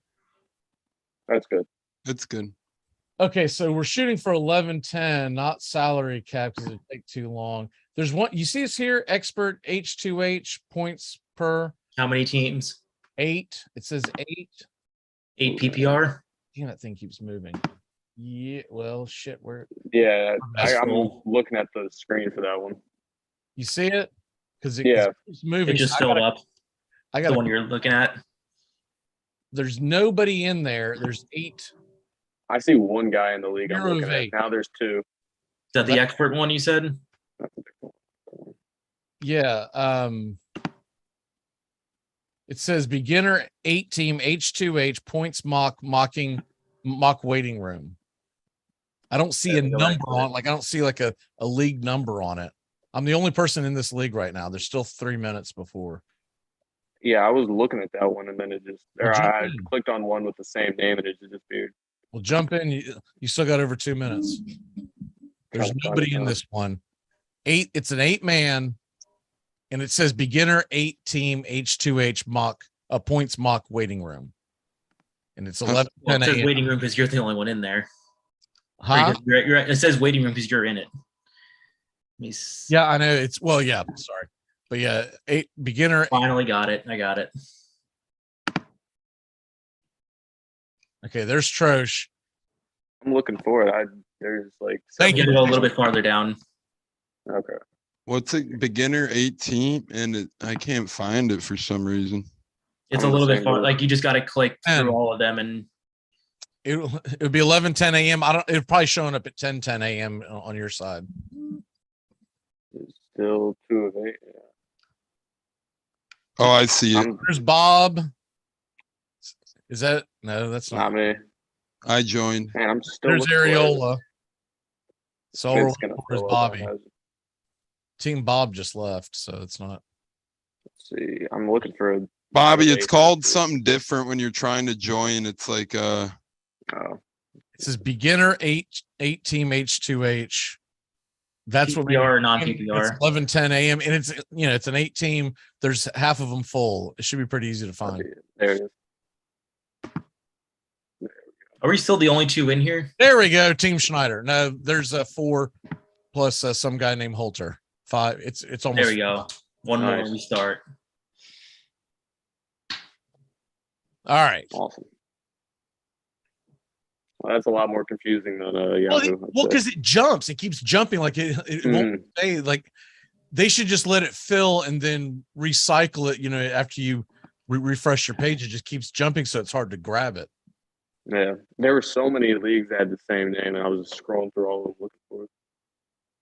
I know they really should give it like a damn number. Like this is mock draft 1022 or whatever. Yeah, there's a reason why a lot of people don't like ESPN.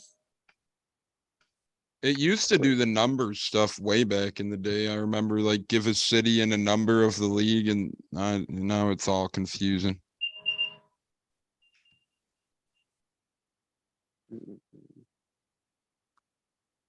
All right, about 5 seconds.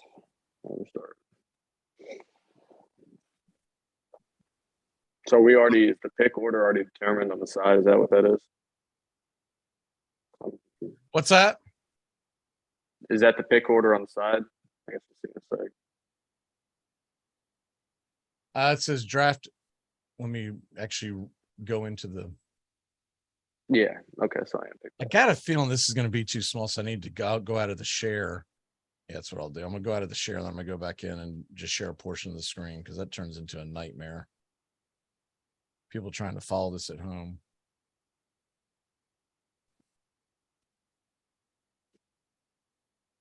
Gotta love the fact that they are forcing you to you can't skip past whatever crap this is they're trying to sell you.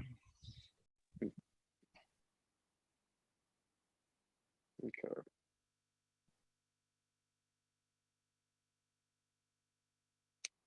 Surprised they have Derrick Henry too.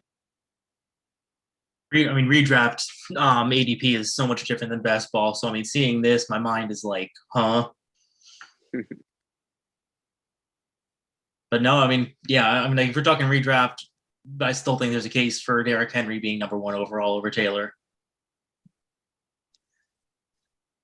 Yeah, but running backs don't get younger. That's my concern. Yeah, but there is no running back in history like Derrick Henry. He doesn't he never relied on his speed. He relied on being basically a nose tackle running through the line. No, I get that. And I'm a big Henry fan. Taylor, to me, I would just kick myself in the ass if I didn't draft Taylor. As long as the Titans don't use Henry like they did last year, he should be good health wise. But I don't know. I agree with Mac. Getting a ridiculous amount of carries. I like Henry as running back 2 in fantasy this year, but to me, all around, I'd go Taylor a little above him right now.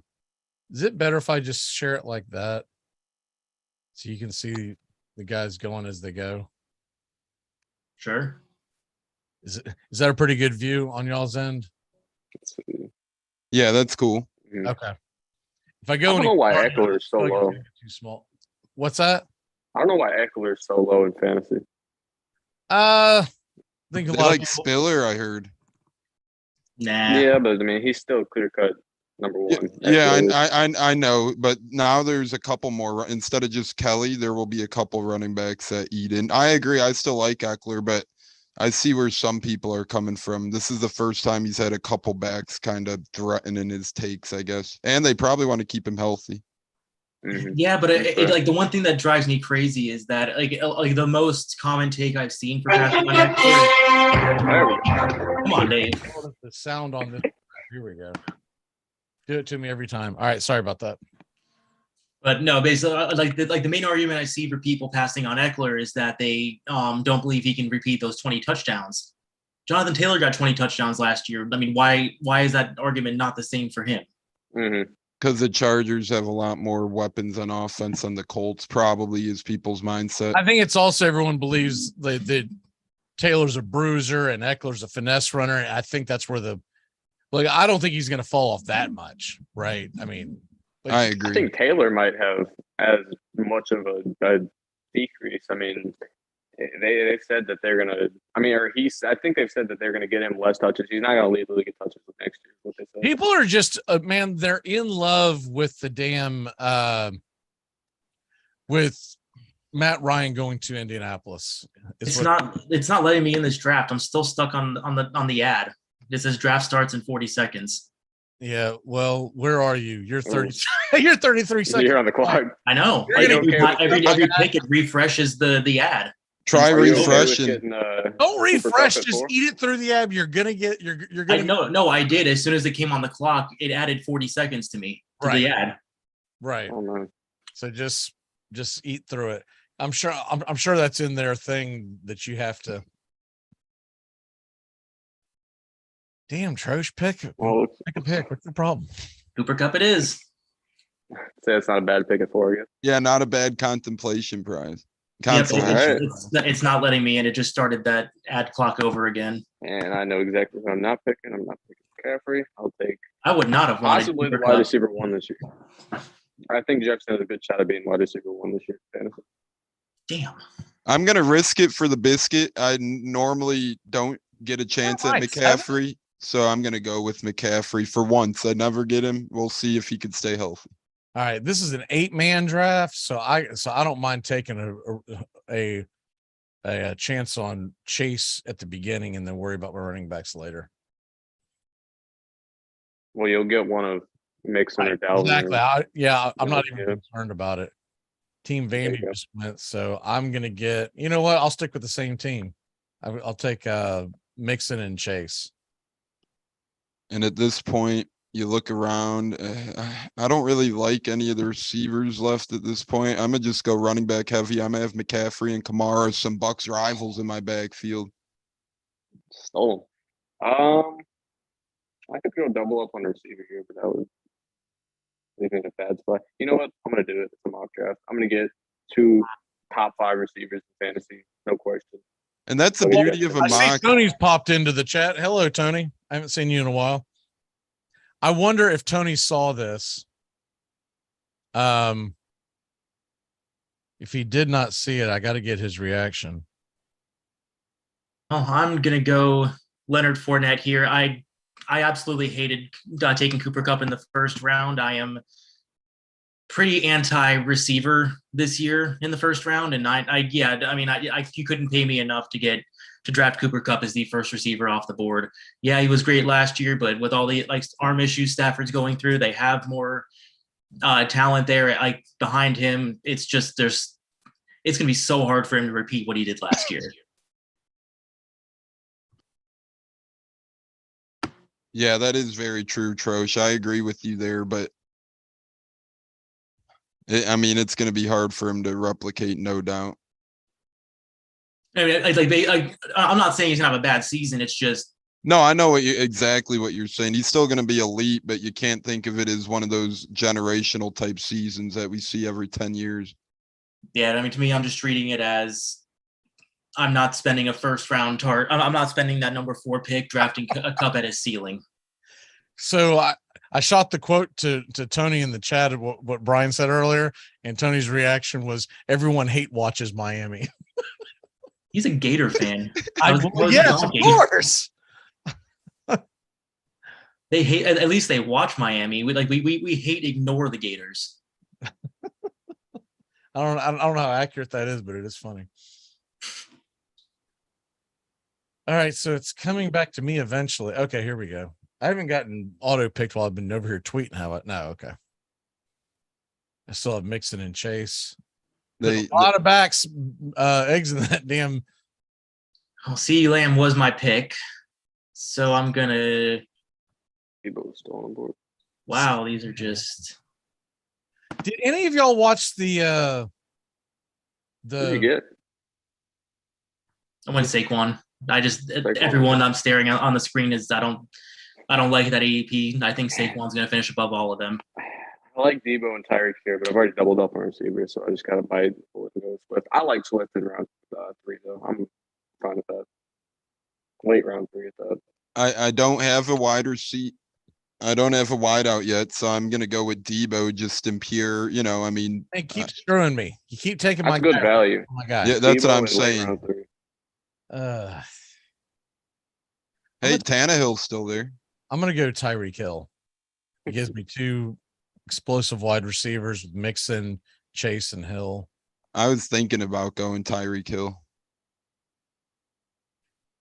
It's funny. So it goes back to me again. All right, I'm going to go ahead and take a running back here.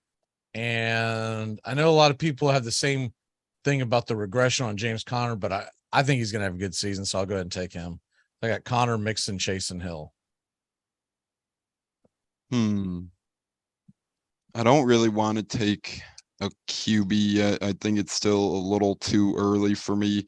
I'm going to go ahead and get another wide receiver here. I'm gonna go with my guy Mike Evans and hope that he does nothing but rekindle that success with Tom Brady.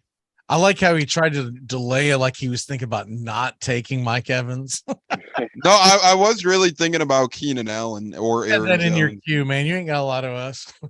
All right, so I'm gonna go ahead and get my second running back here. Going with another NFC North running back. View because I'm looking at it over here and you can't see who's getting picked. That was an easy auto pick of Michael Pittman for me. We'll go over here instead so people can see who's actually getting picked.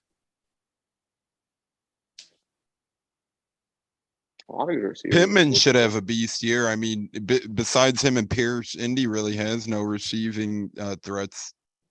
Mm-hmm. Oh yeah, no, I mean I know, like especially if I'm getting it, I got him in the 4th round, and he's probably going to be going later because I picked him. I mean, if you're looking at the ADP, I mean, there were Higgins, DJ Moore, AJ Brown, Mike Williams, Keenan Allen, and Terry McLaurin all over him. So I probably could have let him go another round or 2 and still picked him up. Right. Especially in an 8 team. I will say this: Underdog definitely has ESPN beat as far as being able to put a view on YouTube. Yep. Because I either have to pick and show who's about to pick, which I just realized, like, who cares about that? Because you don't know who's going to them because it doesn't show it afterwards. Or I can just put it where I've got it now, where you see the most previous pick. Yeah, I like at least on the Underdog side. I think that was created by a lot of content creators, so that they probably built that draft screen with that in mind. Yeah, I was looking for something like that, and I was like, I don't see anything even remotely. I know Yahoo has it, and Underdog definitely has it. I think Yahoo's got. I mean, Underdog's got the bell of the ball when it comes to that. But just going there was Keenan Allen, AJ Brown, J.K. Dobbins, Stephen Chick Pittman. Okay, so Pittman and Evans, most recent ones. Did you just pick Bobby? I haven't. Up in a few picks. Okay. Picks after me. Schneider. I'm looking for Bobby or Bob or whatever. Someone just please. I need someone to take Akers. I don't want to even think about it. Yeah, I didn't want my second running back to be someone coming off of injury. I mean, I don't hate Akers at this point in the draft, but when I drafted I still had Connor sitting out there. I also just don't like Akers. So. Well, I always say never draft your team, draft your guy, right? Mm-hmm. You're stuck with this guy all year long. I don't want to have to draft Rashad Penny if you hate watching the Seattle Seahawks. Right. That's why I normally don't take CMC injuries, and he's on Carolina, but it's a mock, so yeah. I'm forced to watch him twice a year anyways. Waiting for Bravo to pick here. I mean, I'm pretty. It's going to be hard to pass on Akers here in the 5th round. I've got Saquon and Fournette. Deontay Johnson just went. I wanted Courtland Sutherland here because I thought some of these other guys. Breece Hall already went. I was about to say Breece Hall's still out there, but he just went. Yeah, even if he was there, he would have stayed one more pick. You don't like Brady? I like him as a player. I just can't get behind anything the Jets are doing if they're running out Zach Wilson as their quarterback. I'm gonna go for it. I'm gonna get Cam Akers, lock him up as my third running back. So I mean, there's that's a solid pick. What was it, the 36th pick of the draft? That's solid. Yeah, I mean, there's just so many more wide receivers available than running backs at this point. Top of the board. Yeah, and there's still some elite receivers. That's why I'm glad you didn't go receiver, because there's still a couple sitting out there that I'm gonna go ahead and overreach a little bit, but I'm gonna take David Montgomery. I don't think he really has too much threats, and he'll be a nice little running back 3 on his own team. Let's see, double check my bye weeks. I'd watch out for Khalil Herbert on Montgomery. Maybe not this year, but yeah, I don't think there's really no buzz around too much about him around. Check Chicago. out this theory behind what I just did. Now I've got the running back and receiver for the Bengals, and I've got the running back and receiver for the Cardinals. That's just stupid. No, that's awesome. Something's got to go down. Like you're basically choosing which position. Like you have to choose which position is going to go off each week, because it's very rare that you're going to start them all. Yeah, but that's my point. You start them all. One of them from each team is likely not going to be a boom prospect. It's either going to be the passing game takes off for Cincinnati, or Joe Mixon takes off. Not if they get yeah, that's not true. Not if they get a lead and decide to sit on it with Mixon. Yeah, that ain't true. No.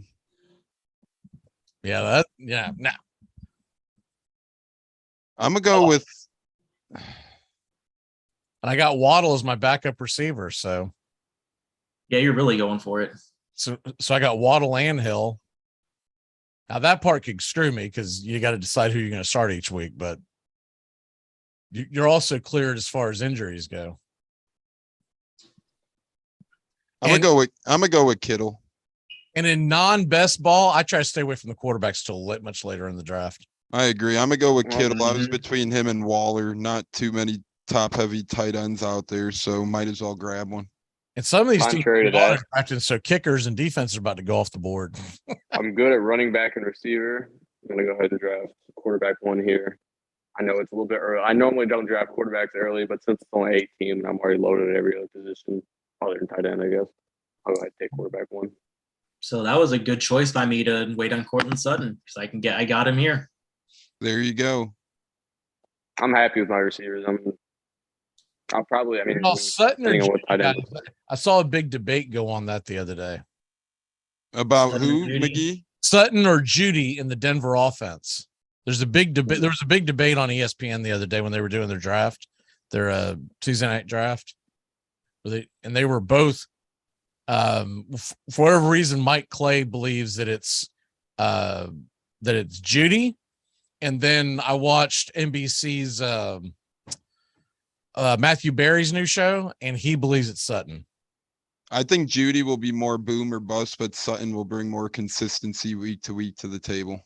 That's the way I feel about it. But a couple of them on the panel there, they were all about. Of course, some of that panel shouldn't be in a draft on national television. But I mean, I kind of feel the opposite. Like I think Judy's going to be the more consistent, and then Sutton's going to be the boom bust. I mean, like we know Sutton is a great receiver. He has big playability, but I feel like people are just discounting the fact that when Judy came out 2 years ago, he was considered, bar none, the most polished route runner, one of the most complete receivers to come out of the draft in a few years. And now he gets Russell Wilson in that offense with Cortland Sutton on one side. He's got they saw the running game of Javonte Williams, Melvin Gordon to worry about. I mean, he's going to be open a lot this year. And Russell's the right kind of quarterback to find him. Would have been real interesting to throw in Tim Patrick. Yeah, but that even there, like that's more targets going to Judy. All right, so I'm here with my next pick. I think Sutton ultimately takes the targets, but we'll see. All right, I'm going to go ahead and round out my starting lineup. I'll grab Darren Waller here. Not including kicker and defense, obviously. I'm going to go ahead and why not grab Lamar? Because he could have waited. But no, like Lamar, I think he's going to end up top 3, I think he has a big chance of ending up as the top raw quarterback this year. Quarterbacks are running right now too. I Godwin as one of my guys on my bench. Of course, in an 8-man league, these rosters always look ridiculous. Yeah, I really like Godwin in fantasy. I'm taking ETN as another running back. So I got Mixon, Connor, and ETN. I've got Waddle, Godwin, Chase, Hill, and Brown. I'm going with Darnell Mooney. He's the only thing the Bears got besides Cole Kmet. So it's a whole lot of Chicago Bear on your team. Yeah, that's not good. I'm really interested to see how Mooney does this year. I know. I feel like he's a little too prime, or he's, I don't think he's polished enough to be in that wide receiver 1 role, but he's about all they got. So yeah.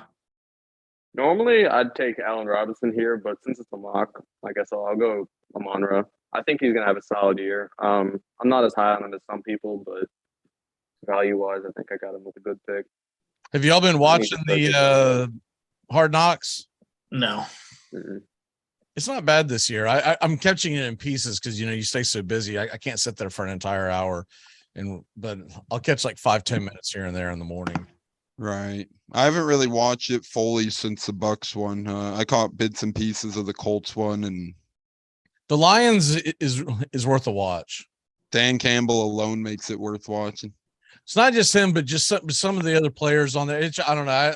I've gotten re-interested in it, if that's a word. Man, Antonio Gibson, he was all hot and heavy last year, and now no one wants to mess with him. I heard that their rookie running back is taking more and more carries and spots away from him in preseason. I kept Stevenson over Gibson. That's a good call. At this point, I think that might be a good call. I mean, going into last season, you could have never you could have paid me $1,000 and I would have said, I still would have said, nope, I'm keeping Gibson. But man, he has fallen far from grace. I remember his rookie year, I got lucky and got him pretty late. And now last year I overdrafted him, and now it's like I don't really want anything to do with him. Mm-hmm. You should have listened to my hate list last year, man. Antonio Gibson was at the top of the board. You were saying that. I don't know why. I was pretty high on him last year because I firmly felt and this year I'd be more likely to draft him because he's so much further down, right? Right. True. That player here that I'm like, why are they going this high? It's almost like because they catch buzz on Twitter and everyone's, Brian Robinson is basically the new Trey Sermon out there. Or what was the guy's name that came to the Chiefs that was tearing up training camp last year? Or no, that's last year. He's the new one. The guy for the Chiefs, I forget his name, but everyone was all about him. He didn't do Darwin something. Yes, Darwin Thompson. Yeah. Yes. All right, let's see here. I remember that dude. Garbage. I'm gonna go with the, safer. I'm gonna go with Renfro. Ooh, Renfro.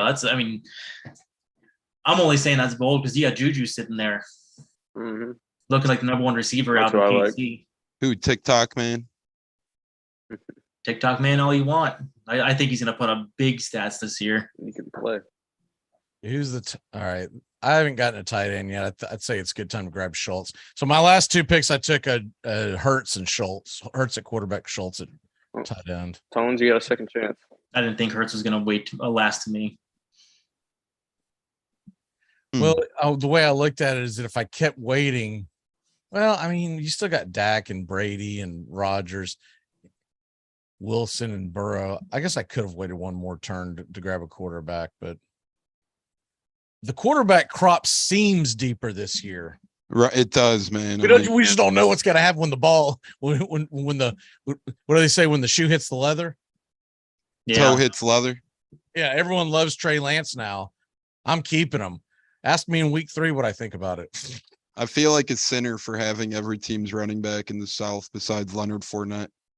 This might be considered a reach. Actually, you know what? No, I'm not going with him. I'll go Kareem Hunt here. I was thinking about taking Edmonds, which would have been high, but I was would have looking liked at to pick Juju there. if Juju wasn't gone, if Juju was taken, I was going to go between one of Tony Pollard and AJ Dillon. But I mean, even as my fifth receiver, I can't pass up on that upside. My goal is just to get like this year is to get early running backs and then just stack as many receivers as possible and hopes you have 2 every week that'll pay off. I feel like there's just so many receivers this year compared to running backs, at least.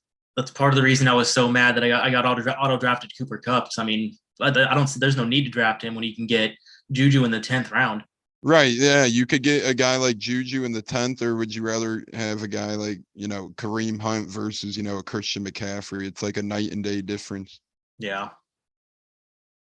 Because there will be some weeks where Juju probably does, score damn near as much as Kupp, where, Mahomes is on his game. Oh, yeah. And the Rams target share, I mean, you never know what Allen Robinson will do to, not saying Kupp's going to have a great year, but you just never know. Agreed. All right, it's coming back up to me. The one good thing about ESPN mock drafts, man, if it's auto draft, bam, it just goes bam, bam. You don't have to wait. Yep. Next time we do this show, it'll be live draft. Will be a real draft. No show next week? No show next week. I couldn't remember if you were on the. I'm going to give everyone a weekend off to kind of recharge their batteries, kind of thing. Sounds good.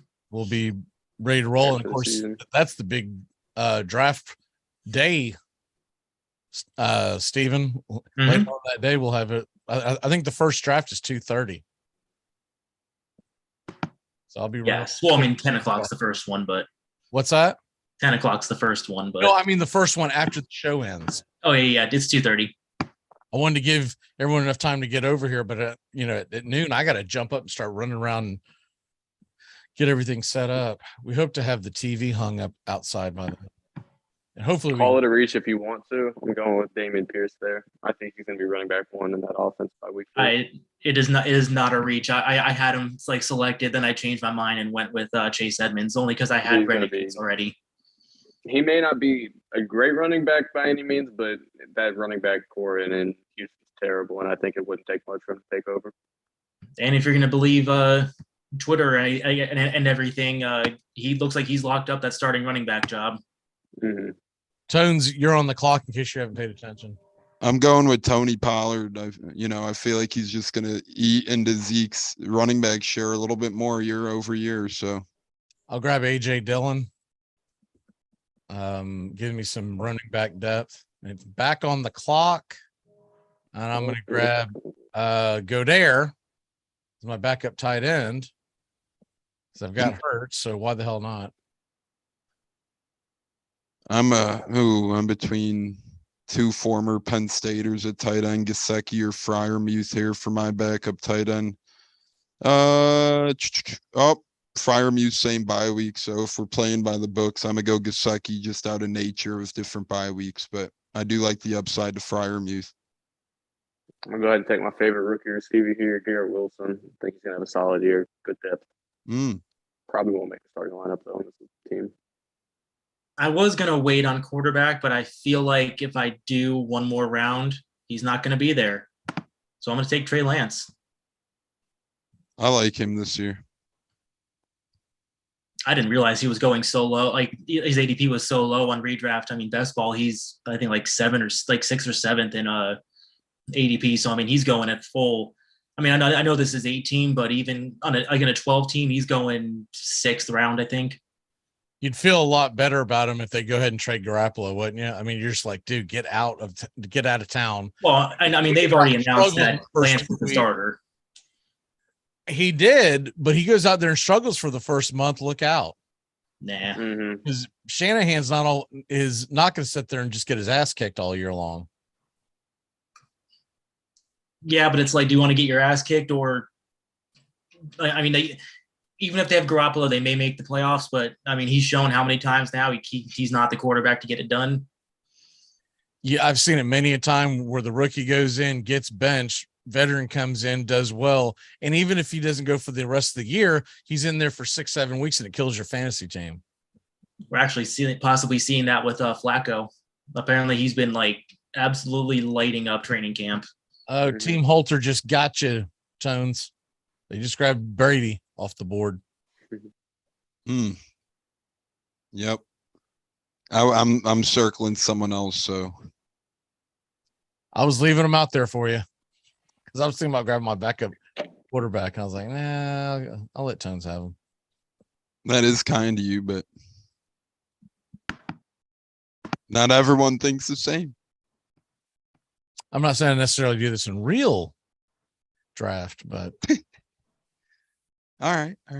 James Robinson. Of course, by the time we draft next time, hopefully Tom Brady will be back in Tampa.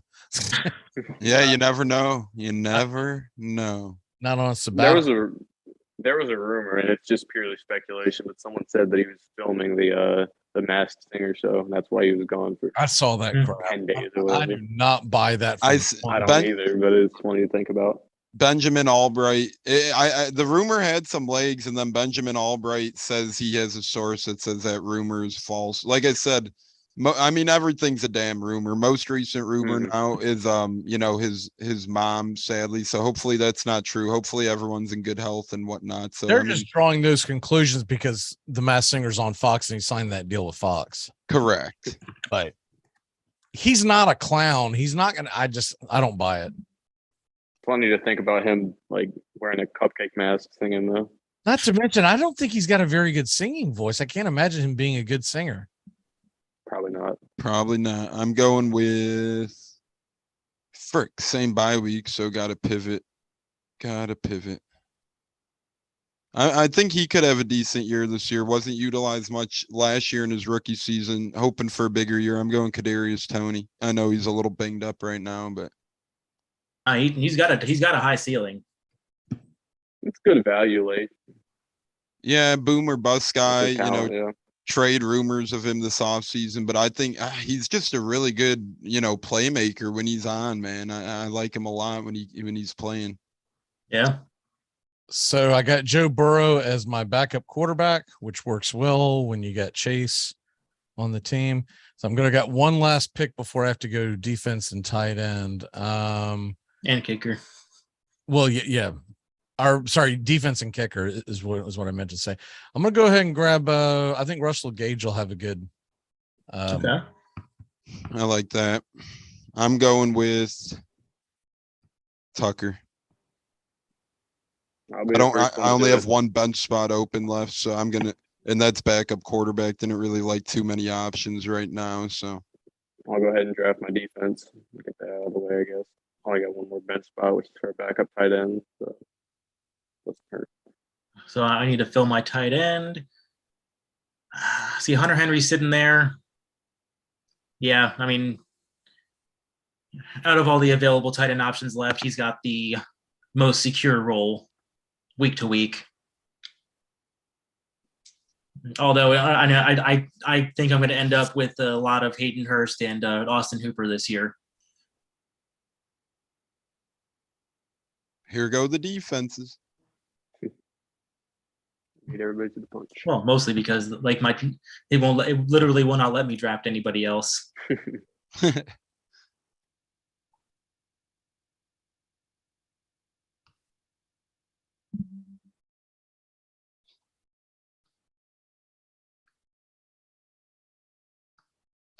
Trosh is on the clock now.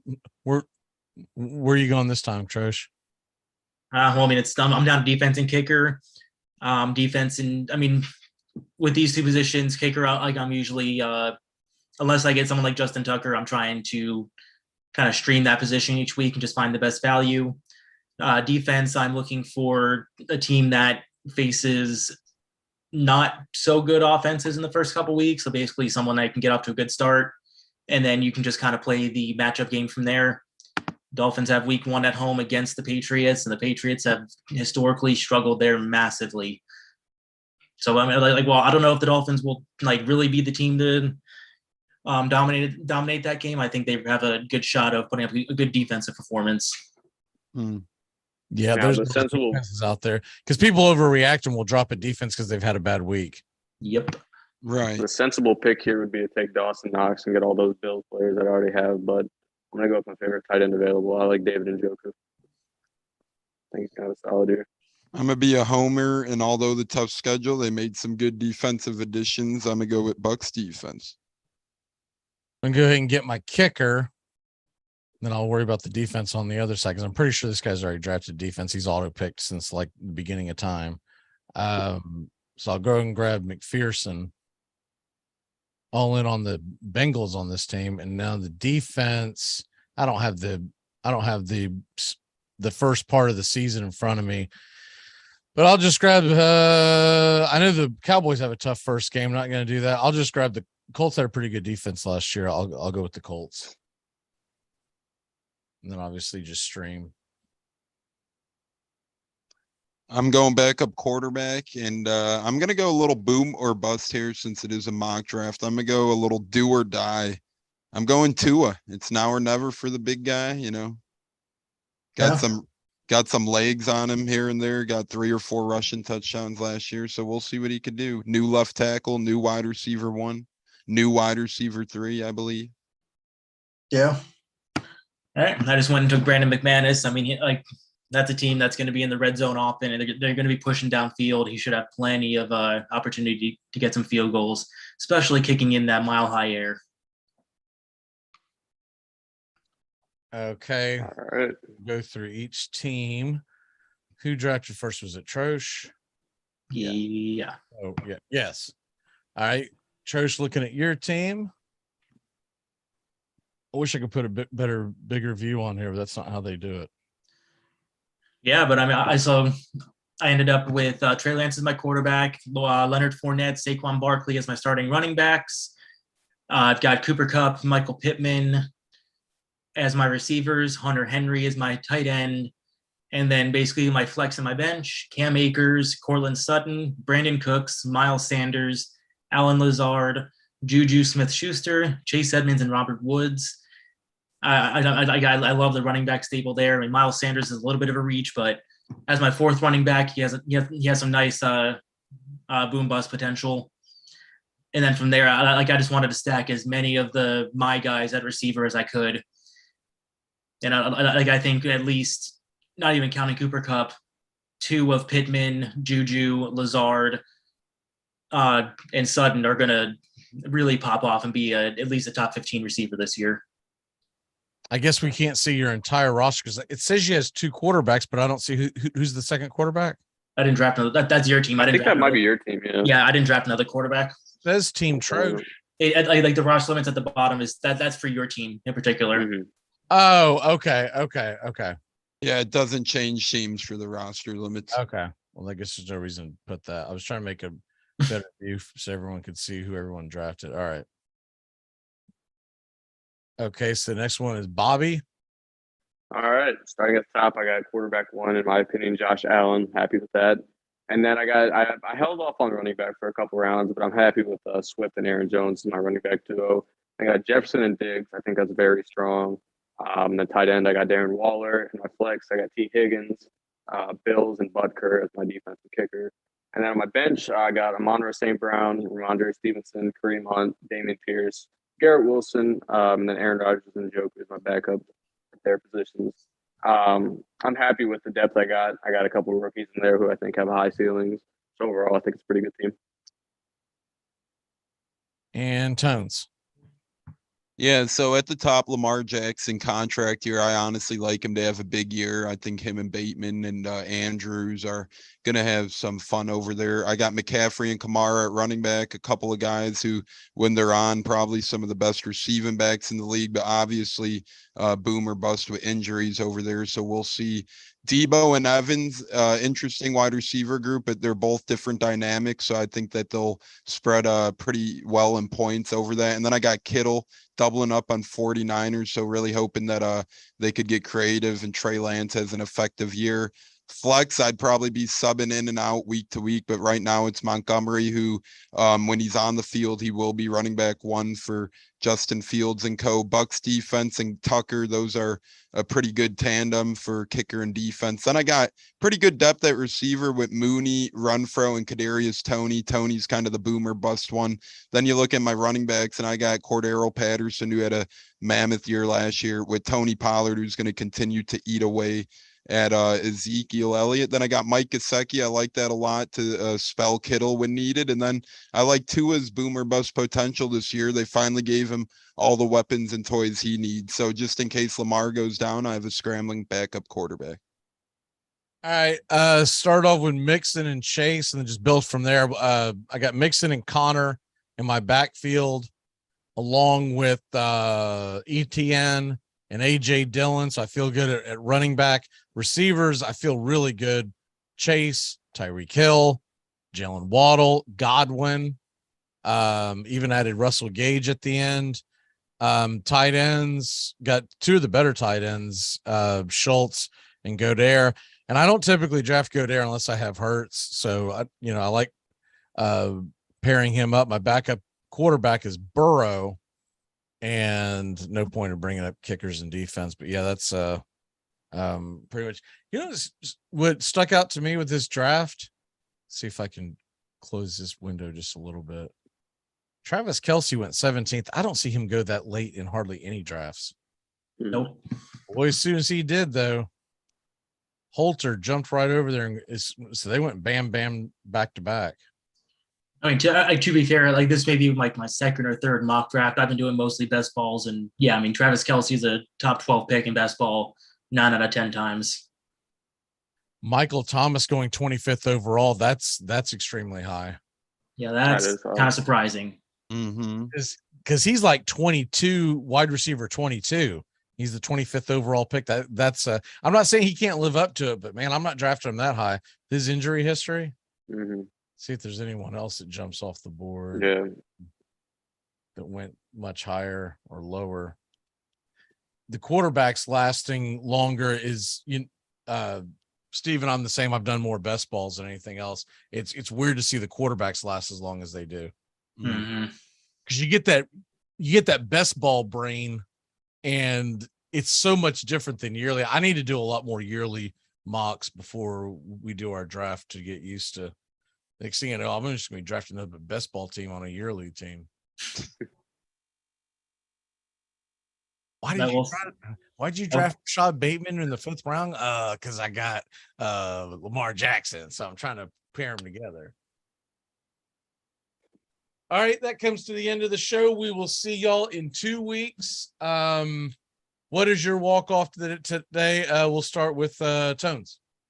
Yeah, it's been a fun show. I'm glad I was able to join you guys for the draft. That's always fun, and we're getting closer to draft time. So always something to look out for there. Fantasy football's heating up. College football returns next week. So all great stuff there. We got sports. Best time of sports to me is September and October. So that's right around the corner. Just make sure y'all are prepared for your fantasy drafts, because we know they go as quick as they come. So have fun on draft day, enjoy them, crack a couple cold ones. And we got a good UFC card tonight as well. Almost forgot about that. So we got some good fight night action tonight. If you're like myself and like to throw some dollars on some things on a Saturday night, and you don't want to be a degenerate and bet preseason football, there's always a good UFC fight night or pay-per-view card tonight as well. All right, brother. Bobby, you're next. All right. I got a little bit similar one to Tones. Tune in the UFC fight night tonight. You got the best pound-for-pound fighter in the world, Kamaru Usman, taking on Leon Edwards. Like you said, if you want to bet on it, put your money on Usman. It's safe with him. And, yeah, tune in. It'll be fun. Trosh? And baseball season's coming to a close, but I'm loving every bit of it. If you really want to watch something fun tonight, Braves games, Spencer Strider versus Christian Javier. That should be a fantastic pitching matchup. Yeah, we get robbed of what I thought we were going to get on Sunday because he's being pushed back to today. Thought we were going to get Charlie Morton against his own team versus Justin Verlander, but Verlander won't pitch until Monday, I guess. But that's what I'm locked in on that. And then Tampa Bay, Tennessee, they're actually televising it live. So on the NFL Network. So I'm actually going to watch that. Football. Huh? Like I was staring at the Rays. I was like, Rasmussen, they're not playing a Tennessee team. Well, they'd have to be a minor league team. So the Braves Astros not till 7:15 tonight, and then next weekend, handful of college football games. Then we'll be ready to roll a week from today. We'll start at our normal time. The draft is 10 a.m. Eastern. I'm going to invite everyone to jump on with us about 9:30 so they can get settled in and not have to, be trying to fiddle with stuff as you're trying to. So anyone on the show and any of the other guys in the draft, I'm going to invite to, jump on, and we'll just have a lot of good time. And hopefully Jason will be standing there blocking any curse words like he did like a champ for me today. I got a text shortly after that S-bomb. He said, "Don't worry, I got it." I was like, "Appreciate that, man." It just come out. I was like, "Oh my God, never mind." Good work. All right, guys. Great job. And we will see you 2 weeks from today, draft weekend, Labor Day weekend, Saturday, September 3rd. Goodbye, sweetheart. It's time to go. We're back tomorrow with another show. Well, unless we're fired, we'll talk to you then. Goodbye, sweetheart. Goodbye. Goodbye. Guys and gals, it's time to go. We'll see you on the next show. Same bat time, same bat channel.